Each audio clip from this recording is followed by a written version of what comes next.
There's a guy on Twitter, I guess named Joe Cronin. And he's got a cool way of talking in the microphone. You suck Joe Cronin's dick, fucking faggot. And or some various version of that. You're listening to The Joe Cronin Show. Don't forget to like, comment, and body slam that subscribe button. This is the epic voice guy, and I can honestly say, Joe Cronin is god awful, that is. You guys seriously listen to this guy? And now it's time for The Joe Cronin Show. And he's got a cool way of talking in the microphone. You have watched Monday Night Raw.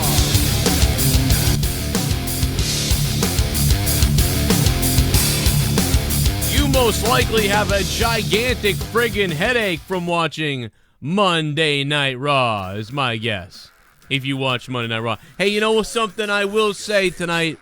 There's not a whole lot of positives to take from Monday Night Raw, but I give you one. In my opinion, they did a really decent job teasing that main events build-up situation that happened that was not as interesting as I hoped it would be, but while it was going on was slightly interesting. What's up, everybody? How you guys feeling tonight? Do you guys like Raw? Do you hate Raw? Let me know. A lot of people didn't like it, though. I will say, when I show you guys this poll that we put out, it is it's not looking good for Raw as far as ratings goes. So my bad with that, but we'll figure it out. Let me go take a look at the poll. I'm gonna take a little brief look at the poll and see what it's at. 200 votes. 74% said garbage. 22% said okay. 4% said great. I really can't believe that it was great. But be that as it may, here we are. Yo, Jake DeMarco, you got a big one? Oh yeah, baby. All Packed right. and ready to unload. How you doing? I'm doing all right. I need a coffee. I didn't get it yet. I need to get one. Need a lot of caffeine to get through tonight. Unfortunately, you know, there were some decent moments, some little nuggets of enjoyable times, but those were really few and far between, and still more just abundant amounts of foolish booking decisions that don't need to happen. It's baffling. They just don't know what the fuck they're doing, man. Or they know. That's just it, you know. Over the weekend discussing things, you know, you see they just have prepackaged stars that they literally needed to do nothing with, just continue as, you know, the way they were. You look at Bobby Roode and stuff like that, and for them to make these changes, it's just mind-boggling. What's up, cool Kendra? What's up, Hero? What's up, everybody in the chat? How you guys doing? Take your pants off. Tonight I will sacrifice someone live on the stream. By the way, someone's getting sacrificed on this fucking stream tonight. Oh, yeah. Might be Jay. The biggest takeaway from tonight Yeah. was that they finally, to a certain extent, but they finally got what they wanted, Joe. What's that? Did you hear the crowd at the end? We want Roman. I only heard a smattering of that. Oh, it was loud enough. I mean, they're Where are obviously they raising tonight? the levels. Where are And then they tonight? you heard a faint Roman sucks, but it was pretty loud. We want Roman. Where were You they know, tonight? They're doing everything, even down to beating up poor Paul Heyman. Yeah, I mean, they're There is they're no not. end in sight for them trying to get Roman Reigns over. That is true. That is the issue. There's no doubt about that. But I mean, this happens every 1 out of 4 Raws where you hear like a lot of the crowd is a little bit louder for Roman a little bit than the boos, and that's 1 out of 4 cities usually. I mean, where were they tonight? Do you know where they were? Miami. Yeah, Miami. I mean, there you go. Yeah, they were at the American Airlines Arena. And the thing is, you know, I families. was like, Jesus, bring Roman out. By the way, it's working. There was a certain point in time where you kind of you get sick of it. They portrayed Brock as the ultimate asshole, and it's just like, get this done and over with. I want like fucking Stone Cold to come out or something. That's yeah, I mean, I'll take Braun. I wanted Braun to come out. I just want it done and over with at this point. I want it over with. I don't care. Roman could have came out. I just would have rolled my eyes. It wouldn't have been. I mean, it's all piss poor shit to me. What's up, everybody? Spread this shit around. Tell all your family and friends about the wrestling show over here on the Joe Cronin Show. Hit that like button down below if you like. And join me on Patreon, patreon.com/Joe Cronin Show.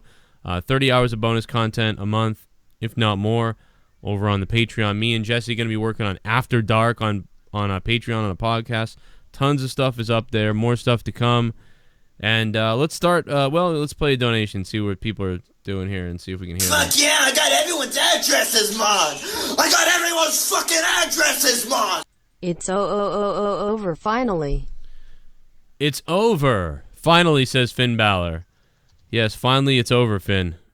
I know it was probably painful to you to have to watch Raw tonight, but thank you for the $5 super chat, Finn. I'm looking at the poll, man. It is blowing up. Just people are not happy with the poll. Finn Balor, thank you for that, man. I'm just trying to call the show here so I can help trigger these things here.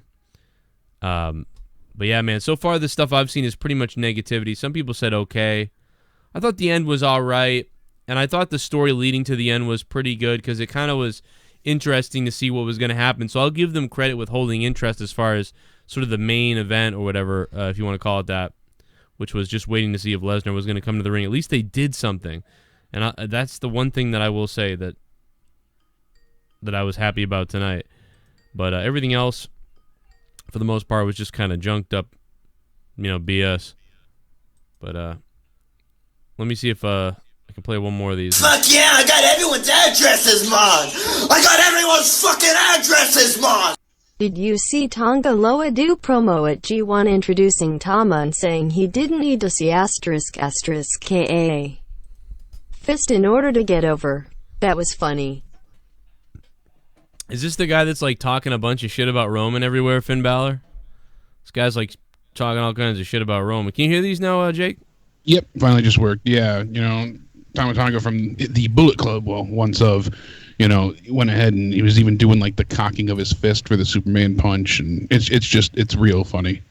That is pretty funny. Yo, I just found a 1 cent penny in Canadian.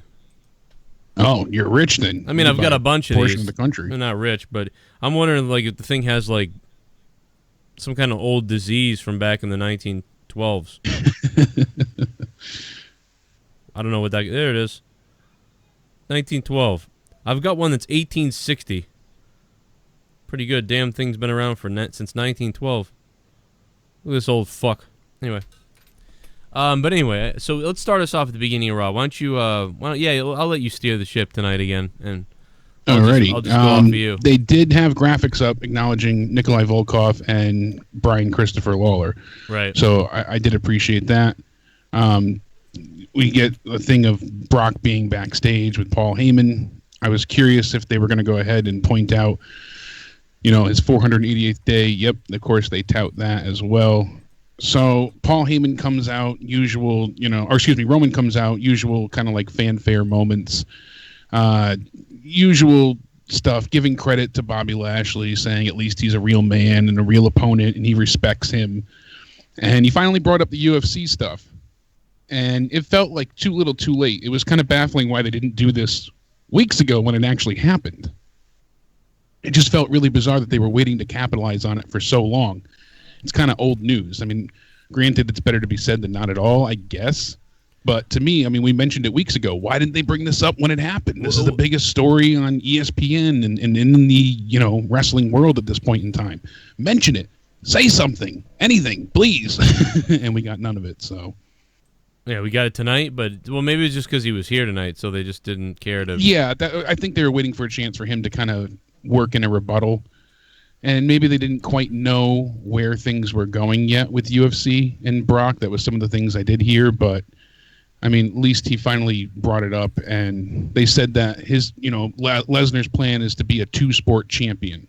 That's why he wants to retain the Universal title, because he wants to beat Daniel Cormier and be a champion in both sports. So, then Paul Heyman said something that I thought was just so perfectly poignant. It really encapsulates everything that the smart audience kind of feels. He said, from his perspective, the definition of insanity obviously is doing the same thing over and over and over and over and expecting a different result. And he's like, you could say you speared Lesnar through the cage as much as you want, and you have a claim to the Universal title, but you're not the champion. And that right there, I felt like reaching my hands through the TV and being like, are you listening, Vince? Do you get it? You know, you are insane. This is not working. How many times do we have to see this over and over? So, of course, Roman's got to come back and just shut up, Paul. He's not even dominant or has the presence enough to, like, get the crowd to listen to him. They're still jeering from what Heyman was saying, and he can't basically speak over the audience as where, you know, previous stars, and I know you shouldn't compare him all the time, but that's what needs to be done here. He's not able to go ahead and talk over the audience. He's getting drowned out by the boos, the cheers, the audience's reaction. As where anybody else commands attention, he's just trying to rise above it. And that's an unfortunate side effect of him being a face at this point in time as well. So he goes back and forth, and of course he has to say that Roman's going to make him his bitch. Yeah. He's got to swear. Got to throw that in there. You knew right away when he started. Oohed. When he started, you're like, oh, he's going to say bitch. He's going to say the bitch. Yeah, we knew he was leading right to. He said, you know, I'll send him back to UFC as Roman Reigns' bitch. You knew it was so evidently obvious. But again, even when he's trying to get that line out, this worked a little bit better than the shut up Paul moment. But he still just couldn't get it out over the audience. People aren't stopping to listen to him as people, you know, have done for others.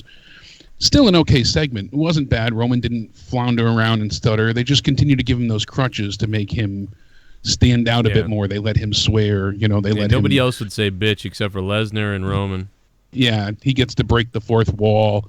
He gets to make his little, you know, comments back and forth. So then we see Lesnar sitting backstage reading a plethora of magazines, which I love tonight. That was probably one of the best things. It's going to be memed for a long time. It already has been. The Young Bucks put their comic book over it, you know, and there was a bunch of good ones. Him reading Sable's Playboy, stuff like that. So he was reading the Backwoodsman magazine, and Lesnar said, oh, you know, I don't care what Roman has to say. Heyman goes to play it on his phone, and he breaks Paul Heyman's phone. And this was kind of them, you know, placing and planting the seeds of, oh, shit, he doesn't care about Heyman either, and they're going to use the sympathy of us feeling for Paul Heyman being victimized and abused by Brock to really try and make him the penultimate bad guy. So, yeah, it's full on to try to make sure. I honestly believe, and I know that maybe I probably am wrong because we always know that they do everything for Roman Reigns, but it does feel like they're more worried about doing everything to make sure Lesnar's heel as opposed to making Roman face. But I just think they think Roman is like this face. Like, it's weird. It's like they don't. I mean, you know, they don't even know. It's like they're disconnected. It's really bizarre. What if I don't know, man. I wonder if this is it. You know what I mean? I wonder if this is going to be it at SummerSlam finally. How many times have we been in this scenario, though? You know, I enjoyed what you said on your news article before. You hear the certain stories, and you're like, if this doesn't happen by this set time, then it's done for me. That's how I feel with this. I got some information. If they don't pull the trigger by now, if SummerSlam Roman doesn't win the title, I'm not saying he walks out champion because of the briefcase, but if he doesn't win the title, then I just don't even want to, you know, go down this road ever again. Like I have heard, and I know that originally we all thought Roman versus Lesnar. Roman beats Lesnar at SummerSlam, and then Braun cashes in that night or the next night on Raw. But now I'm hearing from somebody, that the plan was for Roman to face The Rock at SummerSlam, but that's not happening. Yeah, that fell through. Now it's going to be Roman Reigns beats Lesnar at SummerSlam, and it's going to be Roman versus The Rock at WrestleMania for the WWE Championship. And apparently what I'm hearing is that this will somehow have to do with Heyman. With Heyman, I don't know, going with Roman or turning on Lesnar at SummerSlam, and some kind of possible heel run with Roman until WrestleMania, where The Rock finally steps in and is like, you know, what are you doing and stuff like that, and that's what sets them off. And John Cena's going to get The Undertaker at SummerSlam to make up for The Rock and Roman not happening. That's what I heard from somebody who's right a lot. And That's to hear that from him was pretty shocking earlier. I don't know if that's what they're doing. He don't know either, but I mean, that's what I'm hearing from him for now. So that's really weird. And one of the things that they're mulling over, I was actually going to make a video about it. We didn't have time today, but I was kind of motivated myself, is that if you recall back to Survivor Series last year, do you happen to remember how that pay-per-view ended? SummerSlam? Survivor Series. God, I don't remember Survivor Series. It's so bad. So they had the 5-on-5. Triple H went ahead, and I had to remind myself as well, but Triple H tagged himself in with Braun just so he could hit Triple H could hit Shane McMahon with the pedigree and get the pinfall. He wanted to win it for Team Raw. Yeah. And then Braun brutally assaulted Triple H. Remember that? He hit him twice with the power slam that he does, and then nothing. Well, they never brought it up. Yeah, it was never remember mentioned. That. It was just forgotten by the wayside. So you think Braun and Triple H at Mania? Well, what they're trying to do now is, I not for SummerSlam, but because we got Kevin Owens and we have the briefcase on the line. So what I heard recently, and I'm seeming to believe it, it kind of makes sense. The stars align somewhat. Turn that down. A little bit of preview news here for everybody listening to the Raw review, but is that they're going ahead, and one of the things that they're highly considering is the fact of they have the authority angle already set up with Owens. He was previously their choice Universal Champion. They Triple H put him in that position after Finn Balor got hurt. They want to go ahead and have that repeat again. They're going to help Owens get the briefcase and go ahead and pin Braun, get the briefcase, then go ahead and cash in on Roman and become the new Universal Champion, because they don't want Roman to have the belt, obvious reasons, and obviously Kevin Owens will be the new Universal Champion, and he'll be that corporate authority champion. And this will go ahead, and Triple H will be the one to screw Braun Strowman. Jesus Christ. Yeah. And basically, where's Roman fall into this? So Roman's just out of luck then.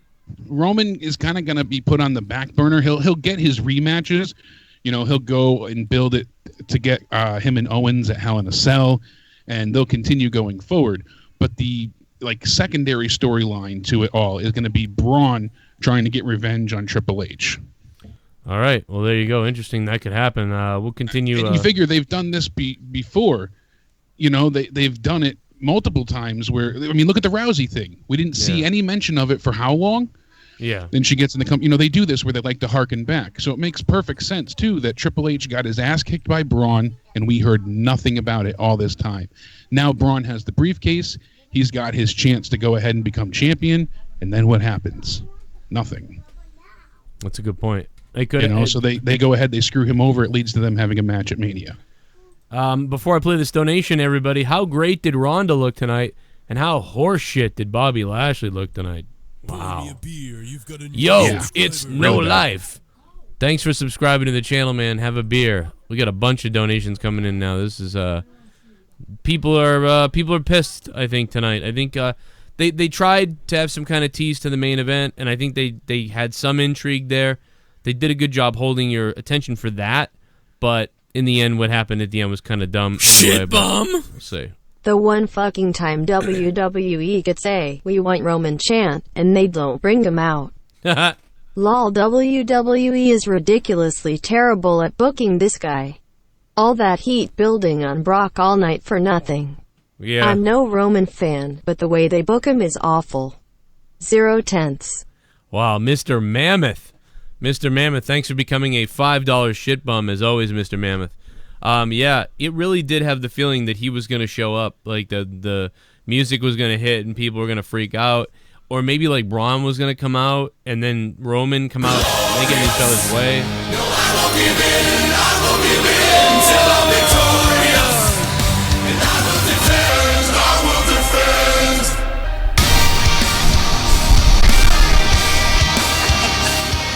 I'm fucking Bobby Roode. Triple H wants to fuck me. Glorious. Sup Joe and Jake, yet another worthless fucking Raw, same shit as always. Should have had Ronda cut a promo tonight, but instead you put her with the cat bitch. Could give two fucks about Reigns versus Lesnar, boss and hug connection, fuck off Vince. Oh my god, dude.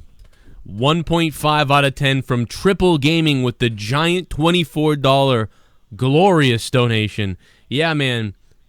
Boss and hug connection, just shoot me in the dick. Dude, shoot me in the dick. Only watched about 5 minutes and ending. Face with thermometer, nauseated face. Wow, that's about it, Finn Balor. You nailed it there. I mean, we haven't even gone through all the horrible stuff that we saw tonight, but we will in a minute. It's pretty ugly.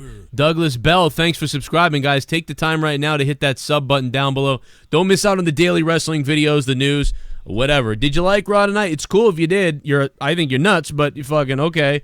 I thought it was a horrible show tonight. It seems like most people agree with that. If you disagree and you liked Raw, hell, you can call the show and let's hear from people who like Raw. Let's see what you have to say. They really went all out with Lesnar tonight as far as not caring. Saying, I don't care about the fans, where's my money, and I'd rather be home. Additionally, looks like they want to get rid of his mouthpiece in Heyman just to get Roman cheered.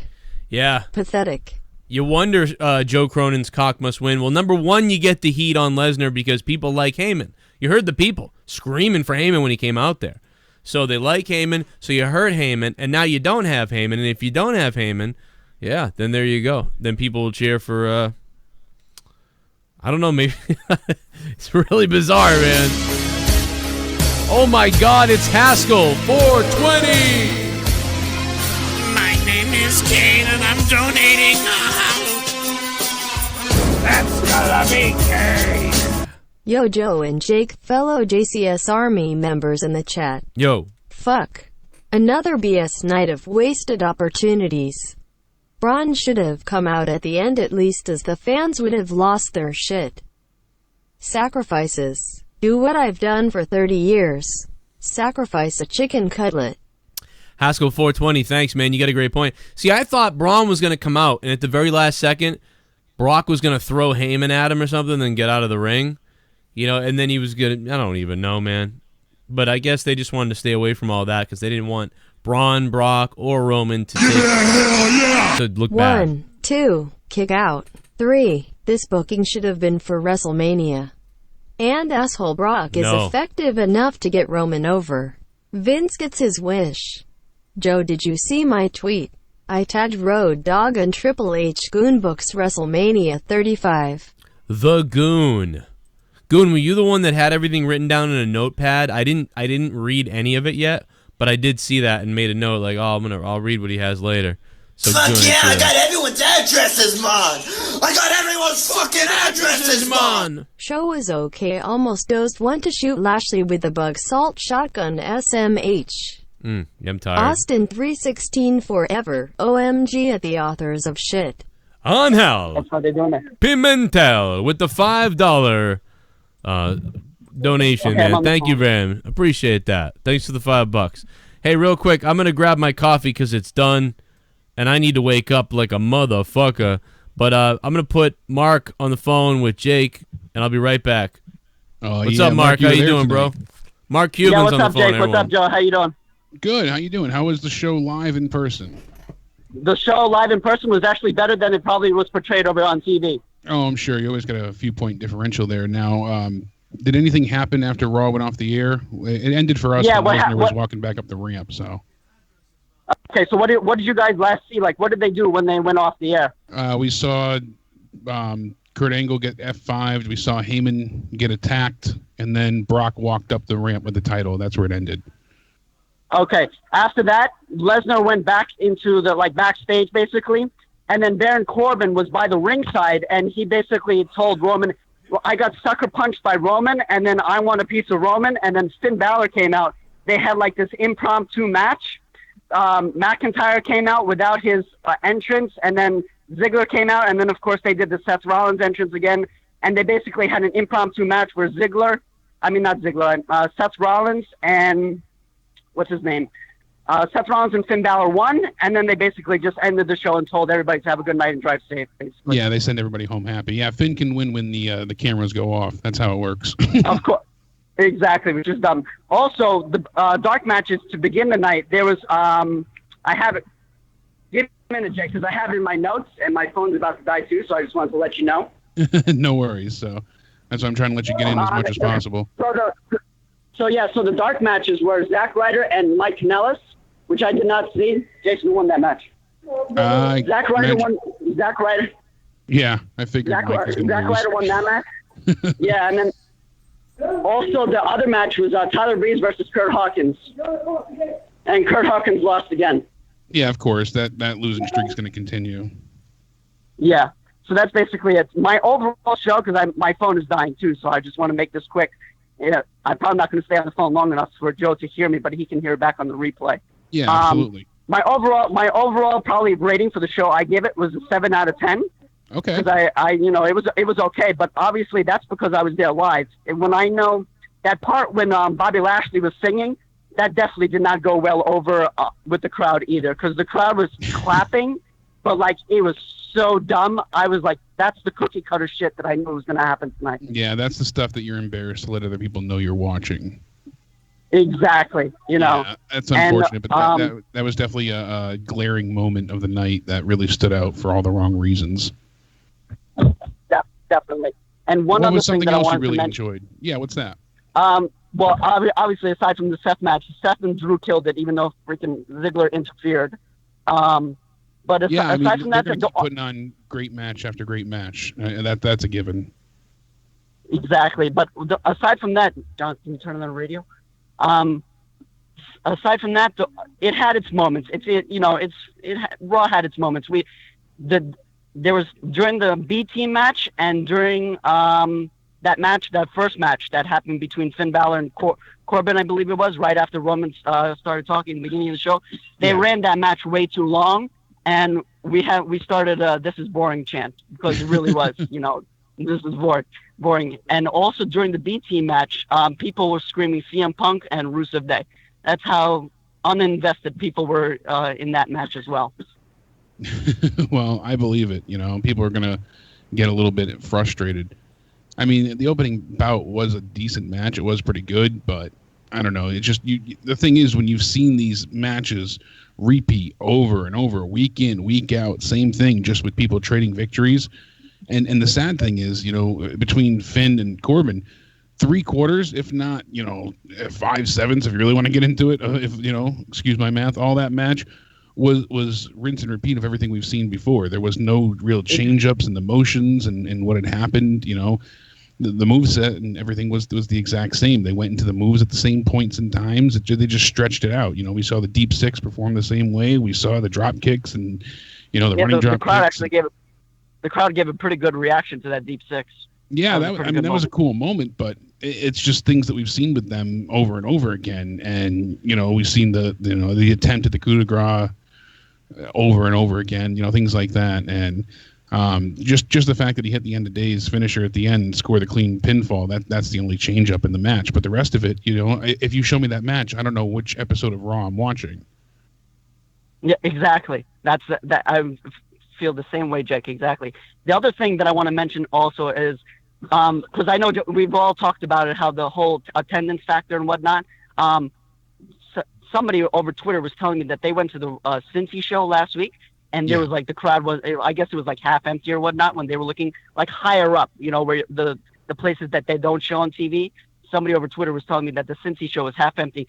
Surprisingly to me, they actually sold out the arena tonight, because obviously there's actually bits and pieces, because I've been to this arena multiple times for Raw, and there's bits and pieces of places where there's empty seats, but for the most part, they sold out the arena. And I was kind of figuring that into the factor of it's a big marketplace, Miami, because places like Miami, really Massachusetts, New York, they always sell out those places, even though, unlike places like Cleveland, Ohio, or Tennessee, or wherever the hell they go to those places, those blue-collar places.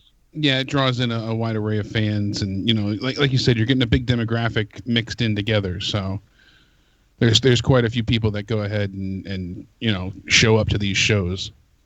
You got families, you got your hardcores, you got your regulars, and they're pooled from such a vast location. So it ends up working out. That's why those shows usually sell out pretty well. Yeah, I don't know if you heard it there, but they're calling Bayley and Sasha the Boss and Hug Connection. Oh no, we didn't hear that. I saw that on Twitter, because I saw Joe tweeted that on Twitter, But I was like, really? That's what they're calling it now? I was like, come on. I just could not believe when I heard that. I was like, that's ridiculous. I did like the sign though, the Women's Evolution one you brought. Okay, it's funny. Yeah, you saw. I just posted that for you guys on Twitter. That's the thing. Some of the signs that people like come with, they're really creative, and I'm like, it's crazy. That one that I posted earlier was between like Vince's dream matches, Roman versus Roman. I thought that was just hilarious. Yeah, I thought that was hilarious. I've also heard, I noticed at one point tonight there was more than usual, and I maybe you can comment on this yourself, but there was a lot of like positive signs. There weren't that many smarky signs. Some of them were funny, but I know a few other people noticed on Twitter too. They brought it up to me that they saw a lot of like big dog signs or "This is my yard," things like that. Yes. I don't know if it was just because there was a lot more positive signs than negative signs. Yeah, I don't even want to say negative, but just sarcastic in a way too. I noticed that there was a pretty vast amount of those supportive signs, especially for Roman, and it looked like it was not even just families, but like adult males holding him as well. So I don't know if you saw any signs being handed out or what, but no, I didn't see any signs being handed out. I just saw those 2 signs that I sent you pictures of, guys. But there was one guy sitting next to us who had like a Nakamura sign, which I don't know what he's bringing a Nakamura sign to a Raw show for, but that's what I'm saying. Some people to each his own. But what I wanted to mention also was, even though the crowd in the beginning, obviously when Roman came out, it's still wishy-washy, because Joe was talking about this in his video earlier, when he was talking about like who's backstage and whatnot, that 15-minute video that Joe made earlier today on his channel. Yeah. But it was really like, I could tell, because obviously when they started the promo for last week when Lashley beat Roman and Roman came out, it was still very wishy-washy. Like, I could tell right away. I could tell it was like, obviously everybody boos for about, give or take 2 or 3 seconds. And then it's like mixed in cheers with boos. So, and I don't know if Road Dogg back there is, messing with the controls on the volume or whatnot, but it's still very wishy-washy. It's not full, kind of hey, he's heel or hey, he's face kind of thing. Road Dogg is kind of like no show repeat. That's great. Road Dogg is kind of like taking cues from the truck to tell Vince and stuff like that. Like, he's not at the control desk, so it's like he's okay. Yeah, he's like timing the show and stuff like that. Like, I think he's doing quite a bit. He's like the halfway Bruce Pritchard, But you know what? I don't know, because I don't know anybody who could do it as good as him. But man, thanks for the call, Mark. I was listening in the other room while I was trying to get. You're welcome, Joe. I'll catch the show later tonight on repeat. I'm heading home right now, so. All right, man. Cool. We'll drive safe. And also, Joe, I just want to mention shout out to the chat, and the Red Sox went on a walk off too. Oh, damn! Did they? And I didn't record tonight. Yep. There's going to be a repeat on ESPN, so if you want to check that out or whatever. Oh, that's even worse. It was on ESPN. It wasn't on Nessun. It was on Nessun, but I can't watch it on Nessun, so I have to watch it on ESPN. Oh, okay. As long as it was on Nessun. It'll probably be on like Sox on 2, whatever, like at midnight on Nessun for you. Yeah, I'll see it at midnight. But it's going to be like around 3 a.m. for me on ESPN. Jesus. Well, all I got to do is watch the walk-off, I guess, really, anyway. Thanks, Mark, man. I love you, man. Still. But, all right, man, let's play a donation. It was a great call. You got a lot of insight with him being there. And no, Tony in the chat, no, Smarky's not bad, not at all. I'm just saying that we didn't see a lot of sarcastic signs that you usually see, those funny things. They were few and far between. I noticed, like, adult males holding "This is my yard" signs, and I just found it a little bit bizarre. It's Miami. Uncommon. I don't trust those people. Yeah, it was just, it looked odd. It looked like just generic, like Sharpie on white, no creative, ness involved, no artistic ability. It was just like, it seems like those kind of signs they hand out to people to hold. That's why I'm bringing it up. What's up, Jesus Christ? That's fucked up. Oh, man, you can't have that name, bro. That's fucked up. I don't know. But anyway, let's I mean, you can, but let's go back to where we were on the. We're going to play some donations. People are calling in. We're going to go back to calls in a minute. Did you like Raw? Love to hear from you.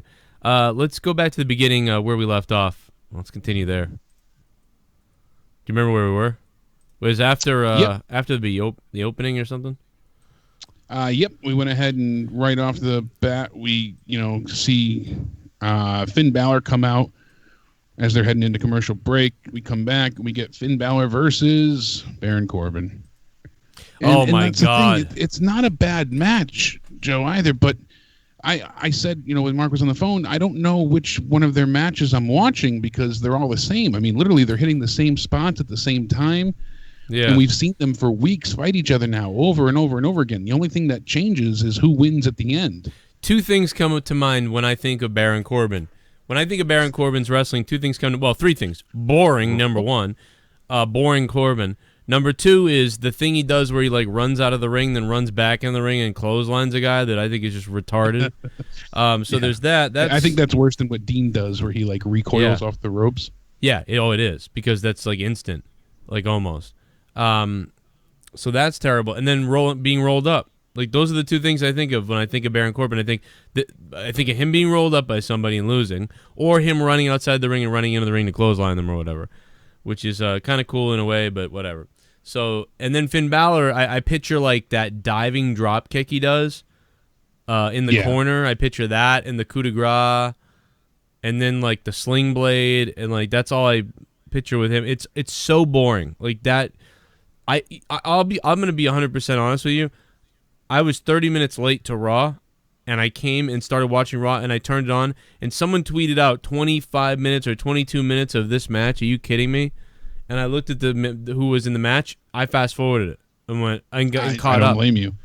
So I don't know. Can't defend Finn at this point. I can't, because his offense can be better, can be much better, and like I said, it's not a bad match. It's just not exciting. Was it good? What was it? Was it bad?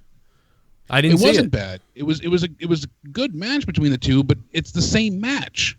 How can you get excited? It's like you're rewatching the same episode. We've seen it. They didn't change anything up. They had two little parts. They added a little bit more when he got the deep six for a near fall, and then the end he hit the end of days after failing for the coup de grace, and he got the clean pinfall. So we saw his signature and his finisher from Corbin, and that was pretty much the only change up that we had, just to change the outcome for who's victorious. So again, not a bad match. It was good for the opening, but we've seen it literally. The same thing, the same setup, the same moves, all of it over and over and over. There was no differences really at all that I noticed. Yeah. How can you get excited or enjoy something when you just watched it the week before? They just stretched it out a little bit. Everybody saying it's bad. I mean, I assume if it was kind of good, people would have said it, because you guys usually do. That's the thing, is you guys do. You say if it was kind of good, you'd be like, surprisingly, it was all right. But nobody said that. I don't see anybody saying that. Most people are just saying, pfft. So I'm not going to watch it. So I skipped it because the fans reviewed it for me. I believe what you guys have to say. That match was not going to be good. So what happened after Baron Corbin and Finn Balor wasted 30 minutes of our time? Yeah, that went on way too long, And I like Finn too, I do, but it's just not only is it insult to injury for the fact that he got destroyed afterwards, and there were people like, oh, he's buried, he's ruined. He's been ruined for a long time. He's not buried at this point because people trade wins all the time. We can say it about anybody, sadly. They're all buried in their own right. Exactly. It's just Fisher Price Finn at this point. Fisher Price Finn. Somebody said that on Twitter before, and I'm like, that's perfect. That fits great. God.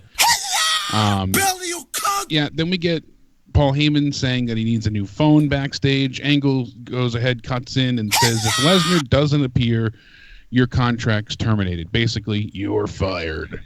So Kurt Angle stood his ground, trying to be rough and tough, and said that's it. If his obligations are not fulfilled just by coming to the set. He actually, he's not even watching the show. Can you blame Brock? But he Brock needs to come out show to the audience.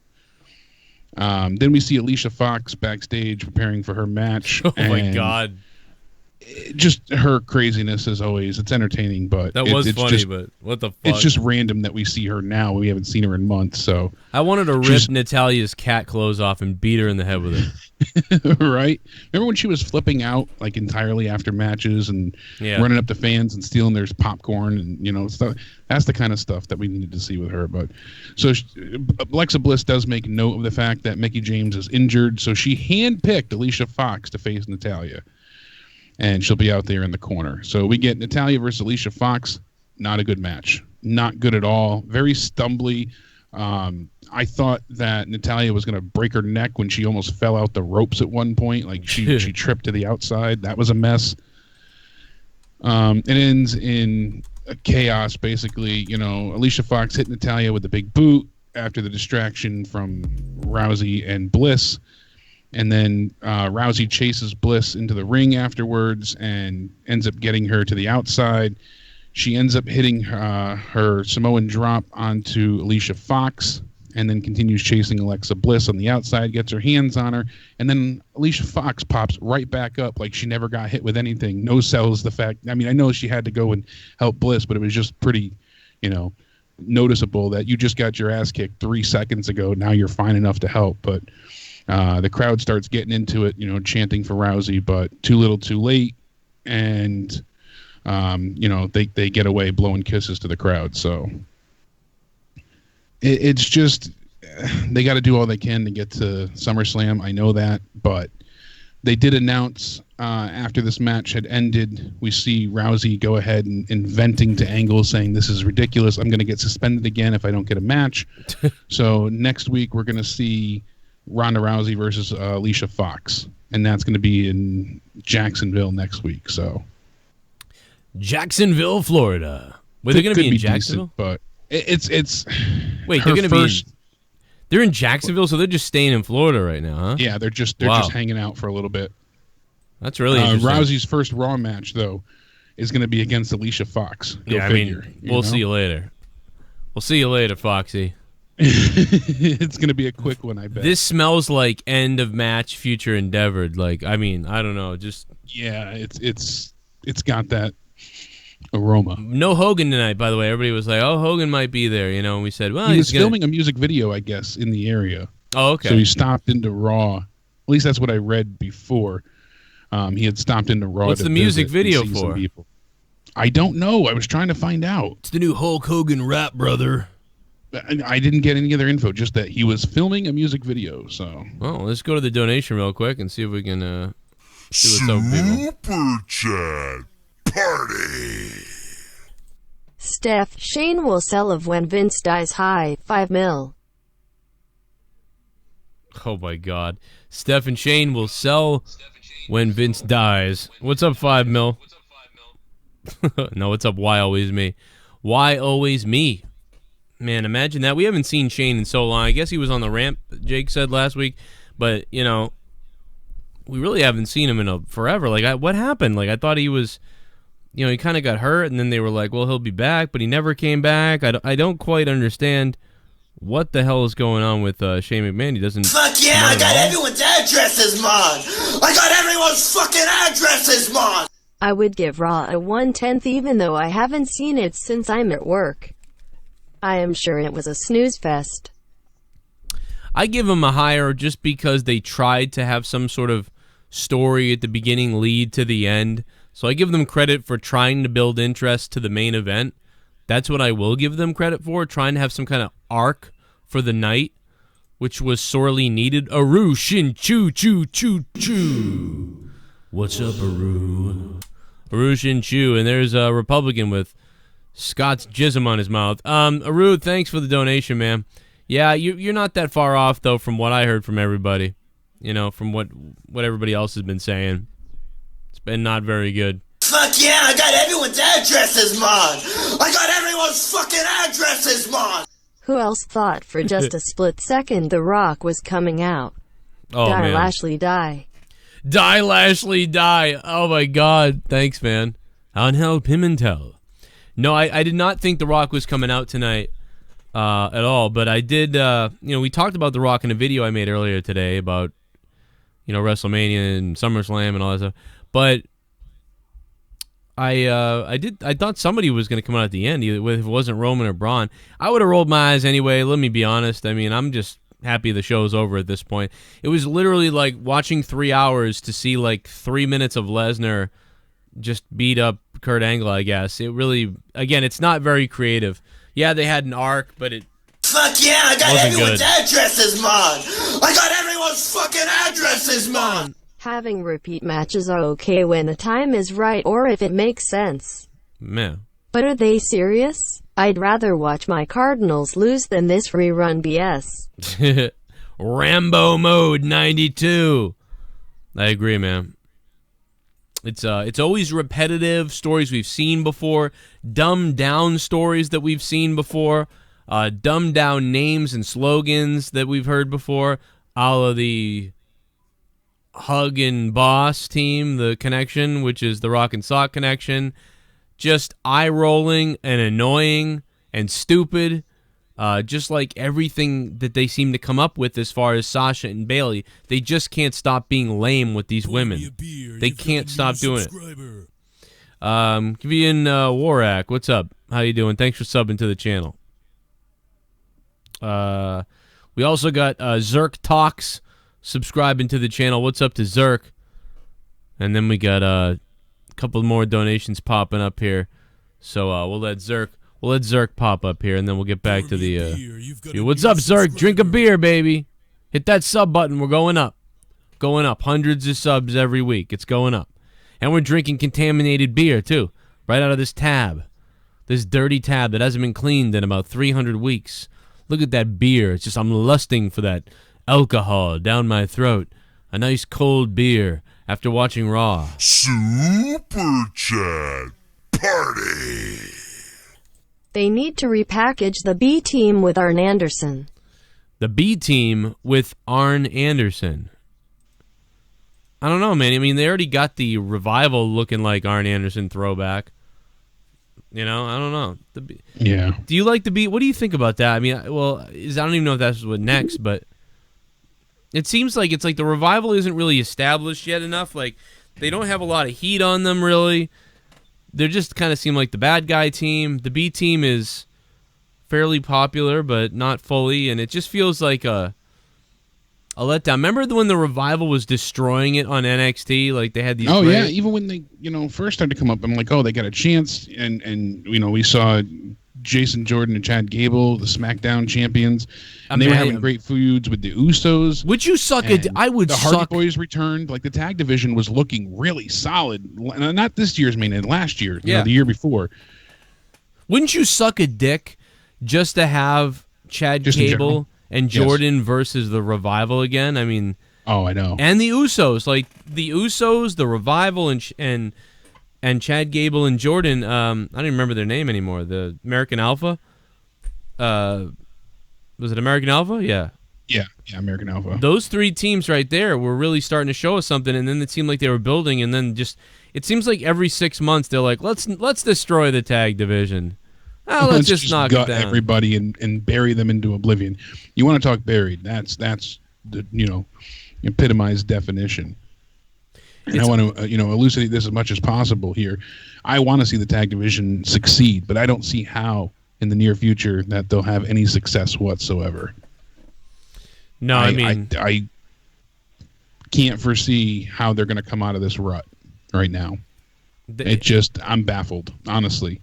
I know how we could do it and how we would do it, but they're not going to. They go from like fully investing in tag team wrestling to just completely not giving a single damn about it in such a short span of time that it's just impossible to fathom what they're thinking. Yeah, I agree. I mean, it's like they just ruined it. It's crazy that they had these good matches and they just needed to add people like the Revival, and they never really got the Revival is never getting rolling. They were so good in NXT. The Revival is awesome. They are such a good team. Think about where we were, Joe.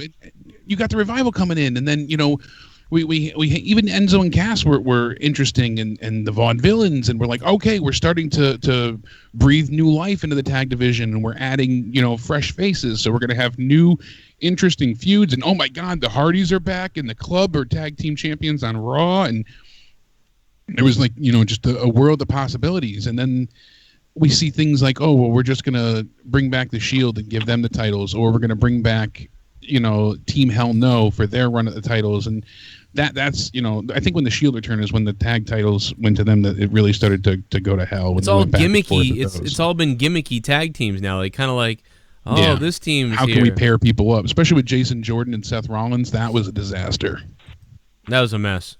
That was a huge mess. Brendan Trexter wanted you to know that what he last heard is that Shane's off TV, which I think he is right, to heal up from the diverticulitis issue that he had. And it's also to help Paige look like a better authority figure since he's not there at this point. They don't want to confuse people by having That's him good. That's good, because that gets really annoying with two people.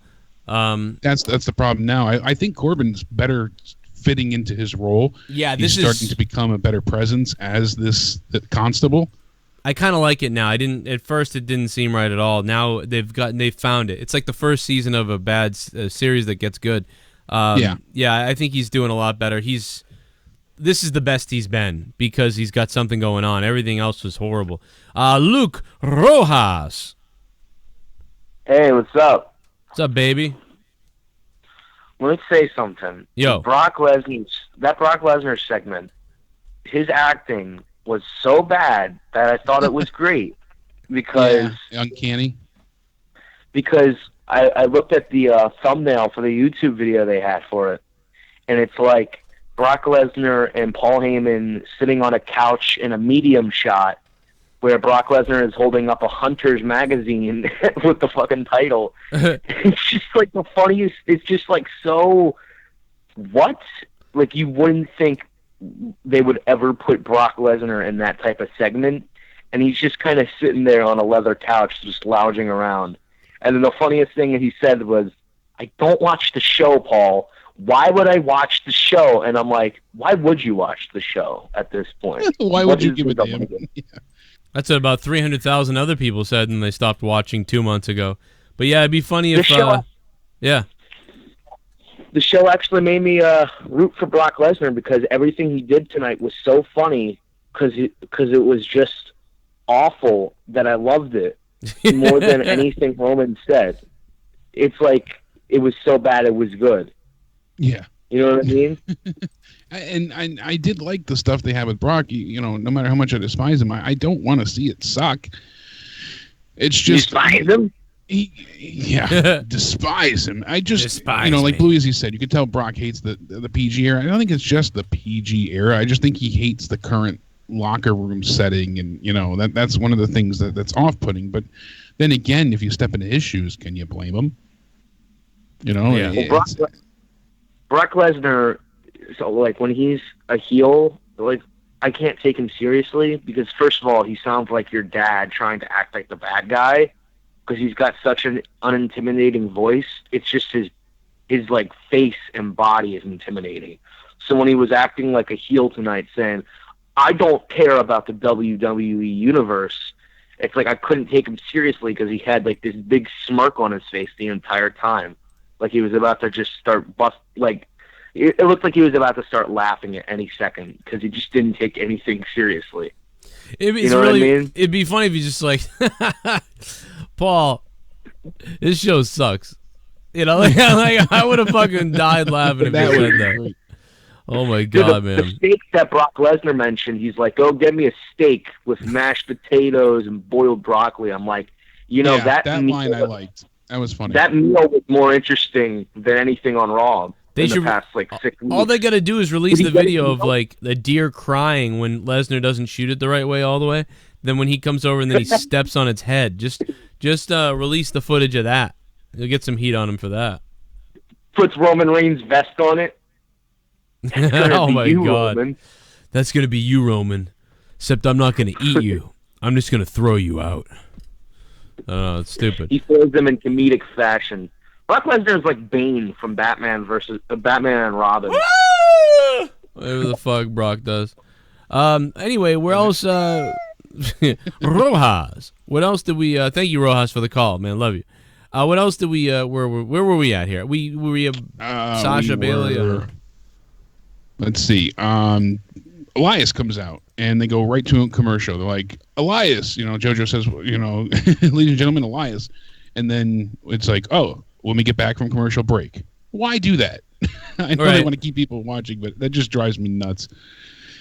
We get Elias. He actually played a really nice solo on the guitar. He's getting progressively even better on the guitar. When he first started, he was okay, and he's just getting better as time goes on with everything. So he lists some facts about how he's topping the world.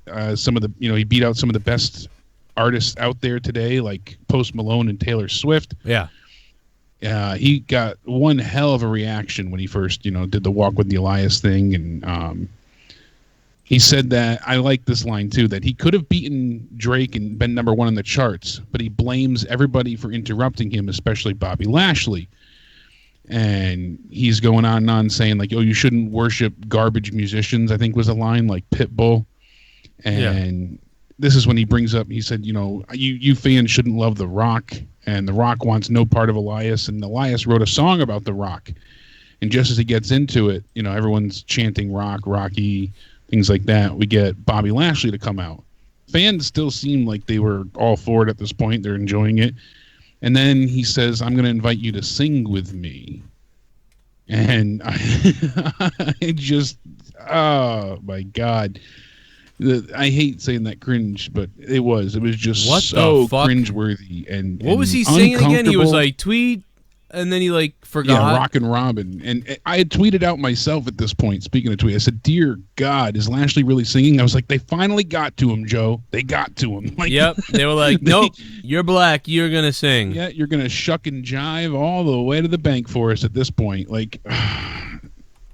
Disgusting. But, and it didn't fit. And the song itself, Rockin' Robin, didn't suit what they were doing. At least if they had come up with something that they wrote themselves and rehearsed it a little bit in the back, maybe then I could have been like, okay, they were trying to, but to sing Rockin' Robin. Do you think they edited it out?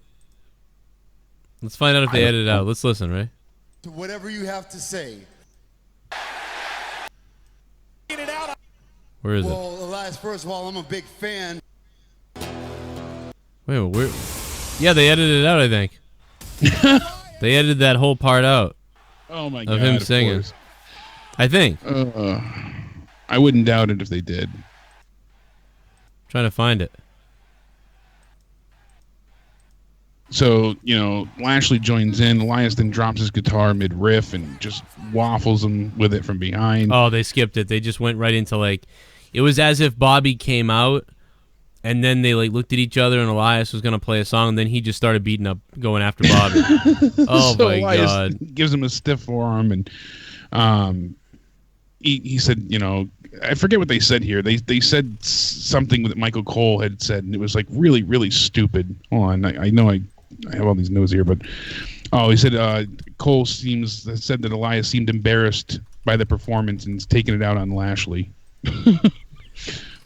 The stuff they come out with is just so nonsensical. But let's see if WWE censors my comment. As always, I wrote on that video. WWE edit out the botch. Nice. Edit out the botch. Go thumbs that up, everybody. Yeah, go thumbs that up. Yeah, exactly. Bobby Lashley fights off Elias after sinister sneak attack. Wow, what a sinister sneak attack, dude! They spun this like CNN or Fox. Sinister sneak attack. Fake news. Sinister. What exactly was sinister about it? Can I show you what is sinister? Now, many of you guys saw this video that I put up yesterday about House of Glory. Oh, not House of Glory. House of Hardcore. Sorry. I was actually talking to JD earlier today, so I got that in my head. Why'd you have to say it? Why'd you have to say it? No! No, I'm just kidding. But I get the smash. I was talking to JD earlier about it. But I really was. But yeah, House of Hardcore. They are awful on commentary. They are terrible. And it's this is sinister. I want to show this little clip because what I was doing was I'm watching House of Hardcore and I'm like, yeah, I'm ready for the Tommy Dreamer and who knows what's going to happen. And hey, I might even see some blood on Twitch. This is going to be good, right? So I'm watching House of Hardcore and I'm like, this is great. And then all of a sudden, I listen to the announcer and I'm like, this announcer sounds like a whiny bitch. I can't stand the announcing. What is this? And then it really culminated for me when Tommy Dreamer and Eddie Edwards came out as tag team partners to take on OVE. And at one point at the end, Tommy Dreamer picks up one of the guys from OVE, puts him on his shoulders, and then out of nowhere, Eddie Edwards cracks him in the face with a fucking kendo stick and turns on Tommy Dreamer. And the color commentator goes, "What?" And the play-by-play guy goes, "And Tommy Dreamer gets clopped in the face by that kendo stick." And it was like, why are you calling it like this? He called it like Tommy Dreamer was on his team and they did a move to the other team. It's like, no, Tommy Dreamer's partner just turned on him. Not only did he turn on him, he clubbed him in the face with a kendo stick. And then, like, after a few seconds, he starts smashing the stick into Tommy's head as he's bleeding, and he's like, and now he's putting the kendo stick into the bloody head of Tommy Dreamer. And it was like the worst commentary that I've ever heard. Like we all knew it was going to happen, like yes. He's just recapping a replay. It was like fans calling it WrestleMania back at WrestleMania 10 during the fan access or whatever. I mean, I attempted to apply to be the commentator for House of Hardcore a while back, and no response from them. And this is the guy that they got to call their matches? Yeah. This guy sucks dick. Listen to that. I'm going to play it. And like Spider-Man said too, Lee's fan, it's a huge moment. He's turning heel here. This is massive. Eddie Edwards is turning heel. And also with the background of what's happened to Eddie, he's kind of turned heel in Impact and everything and everywhere else already. So, anybody who's familiar with Eddie and what he's gone through, something is different about him. Something has snapped. And it's like they really didn't cover that until a few minutes later, and it just didn't. It was wrong, dude. It was so wrong. Listen to this. Anybody who didn't see this, it's a sacrilege. This is a heel turn. Listen to this. This is a fucking heel turn. An OVE takes them both I can't even believe. Driver, but he takes that kendo. Right there. That's the heel turn by Eddie Edwards hitting Tommy in the fucking head. Fucking heel turn. An OVE takes them both I can't even believe. Driver. But he takes that kendo stick across the head, and you see it shatter across the forehead of Tommy. That's a shocking moment right now, out of nowhere. He takes the kendo stick and shatters it across the forehead. It was as if they were in a kendo stick match, and Eddie was versing Tommy, so that wasn't a big deal because you expected it to happen. Like, what? Eddie Edwards, out of nowhere, just waffled his tag team partner, Tommy Dreamer, who's now bleeding everywhere. And that's the call. This guy called this like it was just expected to happen. What the fuck kind of call is this? I am so sorry to be critical. I don't know. I'm sorry. This is not right. Can we go back here a second? Here's how you call it. Ready? Tommy Dreamer's got him set up here, and but he takes that kendo. What in the world? Wait a second. Eddie Edwards just crack that kendo stick across the head of Tommy Dreamer. What the hell's going on? Tommy Dreamer's... He's supposed to be Tommy Dreamer's tag team partner. Just... What in the world is Eddie Edwards thinking right now? I'll tell you what. This guy has not been the same since... Oh no! Tommy Dreamer! Another one. Tommy Dreamer is busted wide open. Eddie Edwards hasn't been the same since he got clubbed by that baseball bat. Now look at this. What kind of sadistic crap is this? Now that's sadistic. Driven into the forehead. It's already busted open. It's being driven into the forehead. It's already busted open. The fuck is this? I give up. I fucking give up trying to do wrestling commentary. Is this what you fucking want? The WWE on the main roster has the robotic announcing team. I mean, dude, I've been calling wrestling straight up for like the last 4 years, and I've been calling wrestling off and on throughout the last 15 years, and I've applied to wrestling. I have sent tapes. I have sent audio. It took me a year and a half to get a job finally at Top Rope after messaging them, and eventually they reached back to me and said, "Hey, we heard you. Yeah. You should come down and do our announcing." It took a long time, and it's just message after message, and this is the guy that gets hired, this Cam Ward or somebody like that. By the way, the guy is from Sirius Satellite Radio, so it's a guy who's already in radio, who obviously wants to be an announcer as a fan, dreamed of doing it for some reason, and is friends with Bubba Bully Ray, is friends now probably with Tommy Dreamer. He's on Busted Open Radio or something like that. So there you go. He's got a connection, so he becomes the announcer. And it's just fucking eats my shit. and I'm not going to be Vince Russo or Jim Cornette and hide and talk shit somewhere. I'll tell you right out here, that guy sucks. He might be great on, and I bet he is. I feel bad talking crap about him. He might be good on Sirius Satellite Radio. I think he is. He got a good voice for that, but not for commentating wrestling. And he certainly doesn't have the right fucking just makeup for it. He doesn't even know what's happening. This guy doesn't even know what's happening. It's a fucking heel turn. Like, where was he? No, it's bad. And I just don't understand. And you know, it's like I work years at this shit, and you can't get anywhere. And you know I mentioned fucking JD's place. That guy, like fucking Isaac Rojas or whatever he was back in the day, was like, "Hey, I got a job for you, JD. Come here." Oh, you know, and he gets a job at a nice place in New York that films everything, videotapes everything, goes live with everything. And I'm sitting over here at a place that doesn't even release the fucking DVDs from the last 2 years. So I don't really do commentary anymore at my place because I do it and they don't even release DVDs and they refuse to put out a show.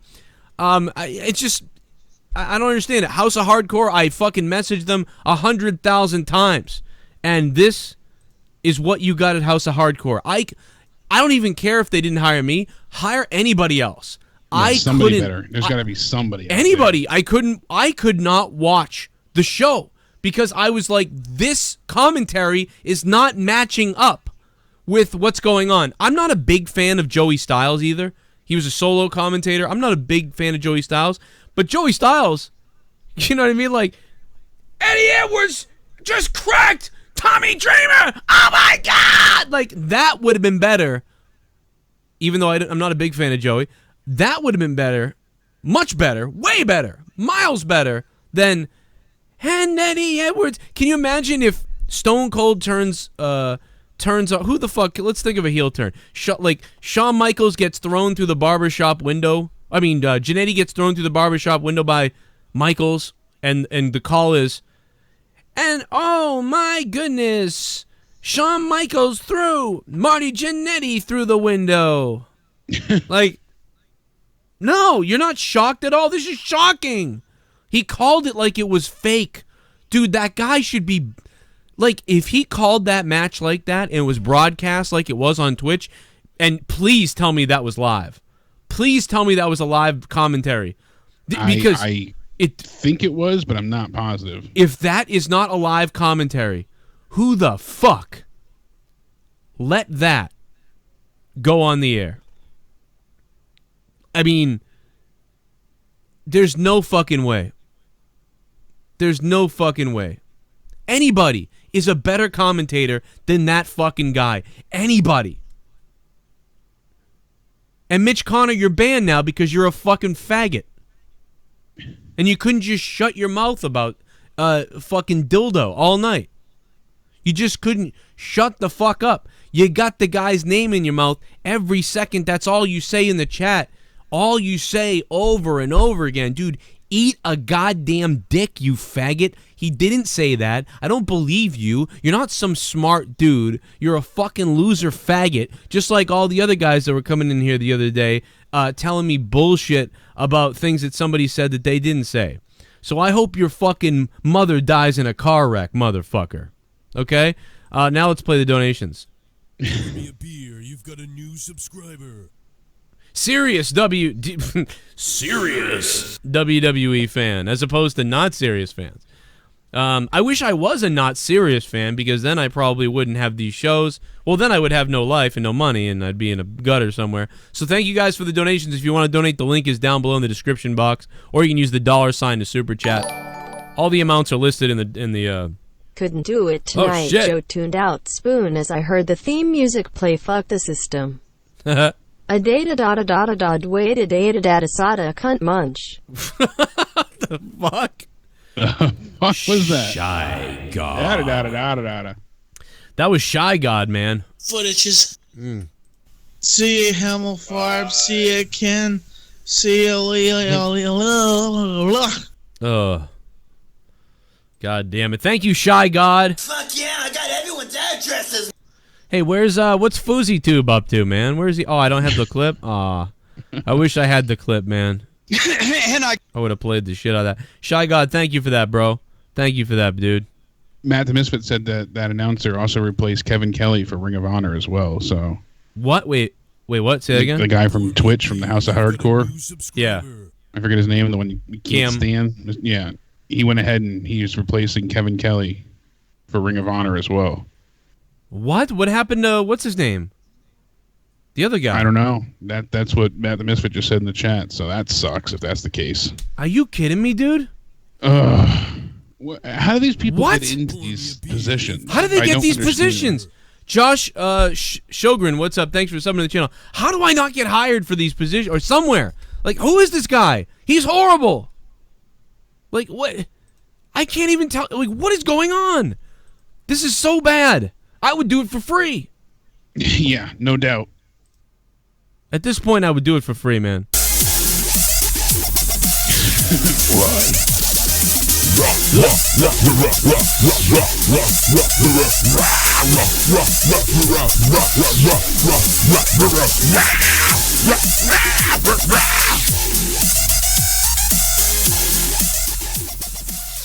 Raw was a out of 1,000.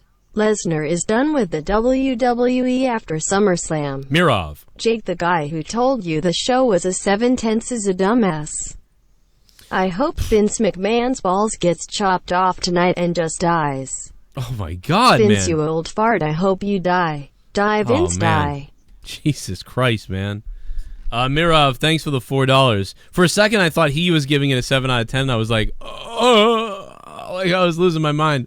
But thank God that wasn't it. All right. Super chat. Yeah, well, keep in mind that... Same fee as that Leo Rush no sell.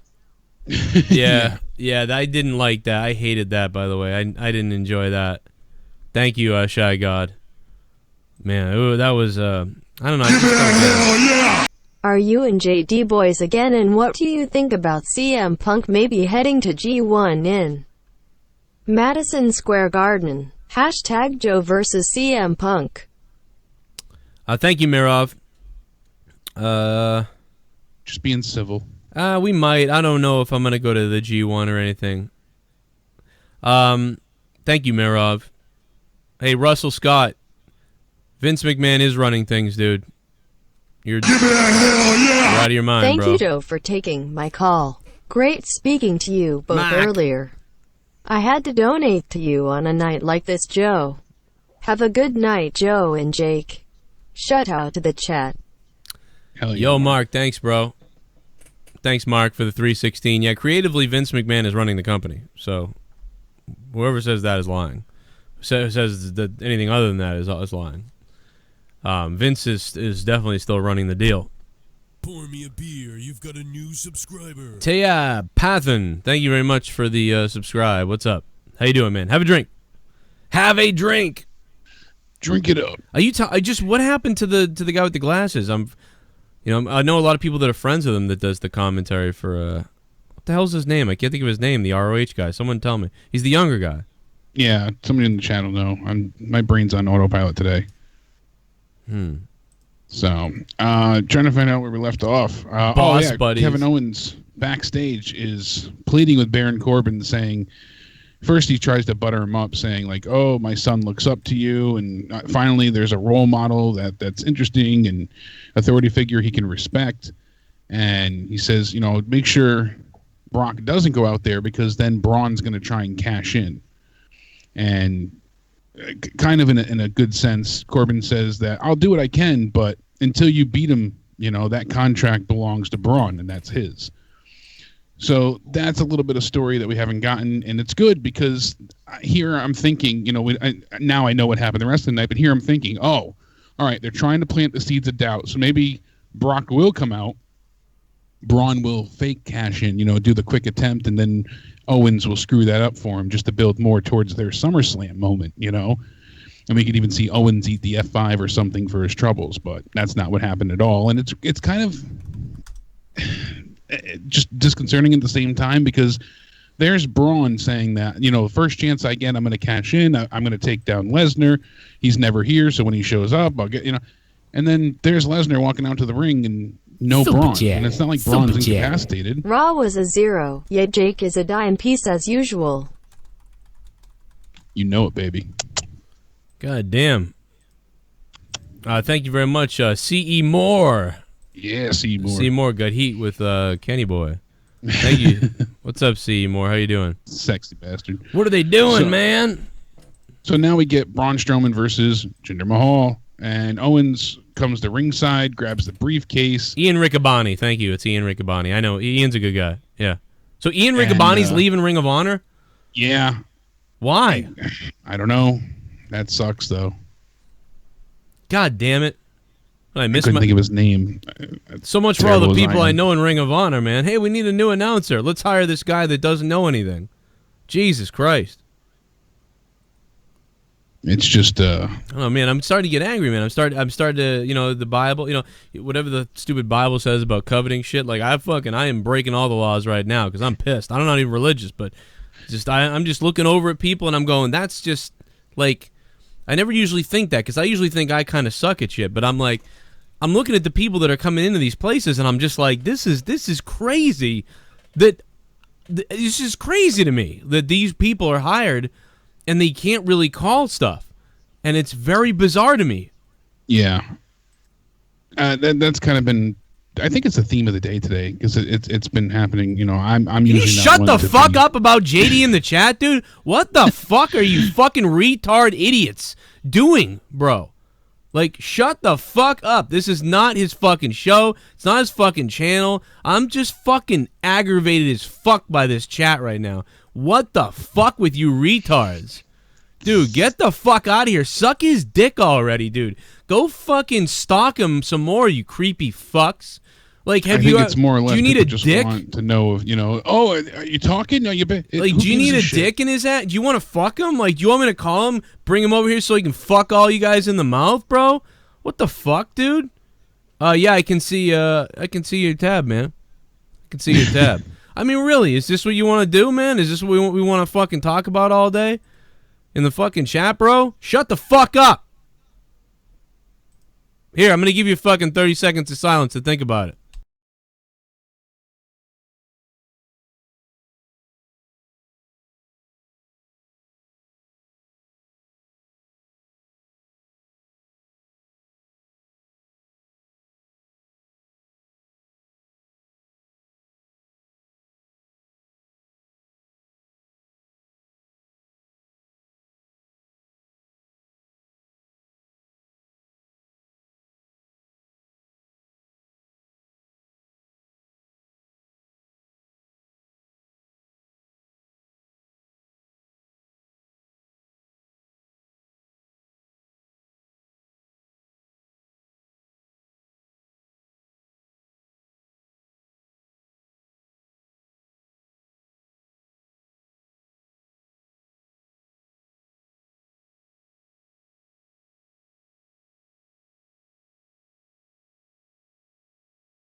There we go.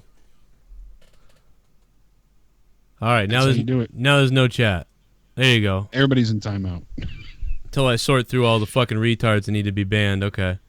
Go fuck yourselves, bro. You're not impressing anyone. You're not fooling me, you dumb fucks. Go fool someone else, you fucking retards. Go fool your fucking daddies before they diddle your assholes. All right. Go for it. Damn straight. Ryan Pelletier said No Man's Sky. I actually just had that sent to me. I'm looking forward to it. Leah's been playing it all just day. Started it, but Leah's playing it all day, all the time now. Yeah, you should try and pick it up for Xbox. We can explore together. Be gay space pirates. Yar. Yeah, I haven't done it yet. I know it came out on Xbox, so everybody's been talking about it. Like, oh, it's out on Xbox. I'm getting it. Yeah, I got it sent to me over the weekend. I installed it. I got that far. So, Jinder Mahal beats Braun by count out.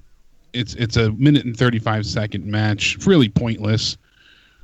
In a sense, I kind of feel bad for Jinder. I'm surprised I'm even saying that. But, a former world champion who was main eventing pay-per-views, now he's, getting count out victories and just doing nothing but, just Shante, that bullshit. So. SummerSlam looking like it's going to be a joke for that match too between Braun and Kevin. I imagine it might be something pretty sloppy, so we'll see. But some people are like, I like the approach. No one's going to buy the possibilities of Owens beating Strowman by pinfall or submission. And the stipulation is that if Owens will win the contract, he'll do it by DQ or countout. So it's logical to show it this way. I see what they're doing. They're trying to, silence the doubt that he could overcome the odds, but I still think we might see somebody come in for the screw job angle. I don't know. Then we go backstage. I like this backstage moment with Mojo, and I don't care for Mojo Rawley at all.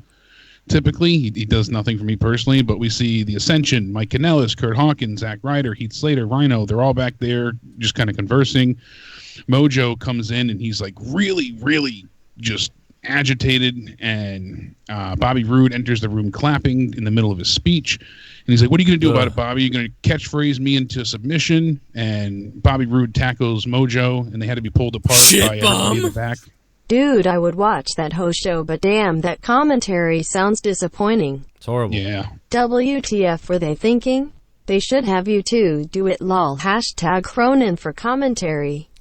Thanks, Joey Brash, for the $5, man. What's up, man? If you guys want to donate, the link for the donations on Twitch alerts still works down below. I sacrificed my income tonight to get rid of the chat because of the dumb cocksuckers that hate JD so much they come over here to say dumb shit about him. So thank you, Joey Brash, for the $5. So if you want to donate, the link is down below in the Twitch alerts. Feel free to donate. Probably going to lose a bunch of super chats because I turned it off, but, fuck them. You know what I mean? I mean, normally I don't acknowledge it, but just like last fucking week, it's like, dude, you guys are fucking retards. Like, I just can't even. It's just so dumb and gay that I fucking can't even deal with it. Like, go fuck yourselves. So there's no more chat. That's your fault. That's your fault too, Jay. Flip, rip, stick, and boom, baby. Oh my god, what the fuck with that reference, dude? Did I ever? I wish I thought one time I clipped her saying that, but no, we should have though. That would have been it. We should have. I should have made you. I wanted you to. I thought I did though, and I never used it though. Like we got to go back and get that. Pants rip off, flip, stick in, boom. Flip, rip, stick in, boom. What a psycho! Like, how did she? And she has that memorized. That's the thing that's really weird. That was prepared. A prepared statement from the Illuminati. Pants rip off, flip, rip, stick in, boom. And I think we wanted to edit it too, like where it was like flip, stick, boom, like, and we did that song. Click, boom. And was it name Gucci? Thing, so. Gucci something. I don't even remember. Gucci now. Mama or something like that. Something like that. I typed in Gucci. Oh yeah, there she is. Yeah, so like in her private one, she said it, and then she said it was like her one-on-one interview with herself. She did that little.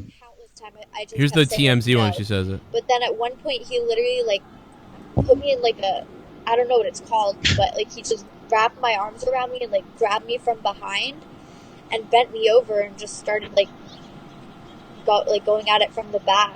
And he did that for a little bit, but then he like brought me into the bedroom. When did she say? I thought she says it on the TMZ one too. She didn't say it there. I thought she did. Swear to God, she said. What? Really? Okay, where? I don't know what it's called, but like, literally hadn't even had like a one-on-one conversation with him, and he was like, "Girl, are you kidding me? Like, you should be begging for this dick. I have a million followers on Instagram." And as soon as he came back into the room, he like picked me up, flipped me over, ripped my tights open, and I was like, "Whoa, whoa, whoa, whoa!" That was it. Yeah, flip me over, rip off tights. It's the same thing, but the other one's where she does the other one. She says flip, rip, stick, and boom. Yeah, her own one. Yeah, but still, that's the same YouTube video. That's still the same sort of like order as rehearsed speech. Yeah, yeah, that she had for the other guy that she said raped her or whatever. And that's the thing too. Like, it's just if it was true, oh my God, it'd be a heinous thing to hear. But I can't help but laugh knowing that she's made this all up just because. Oh, here it is. I got it. You got it? I had to.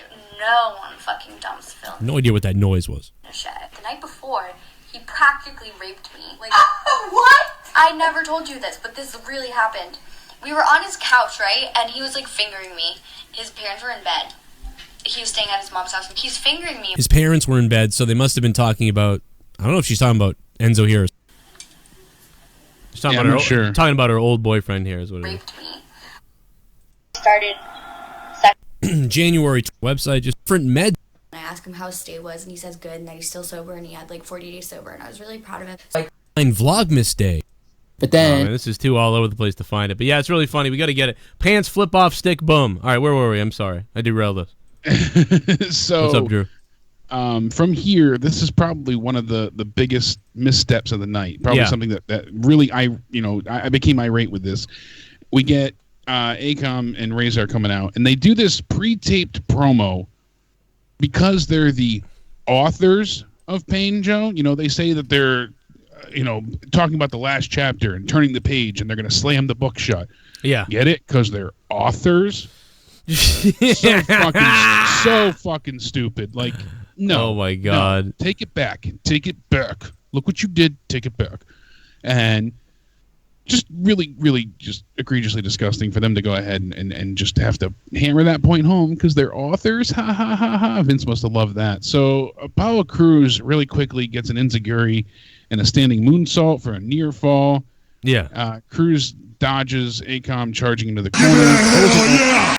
Fuck these clowns. Anyway, what's up, Joe? Grandmaster Sexy Jake.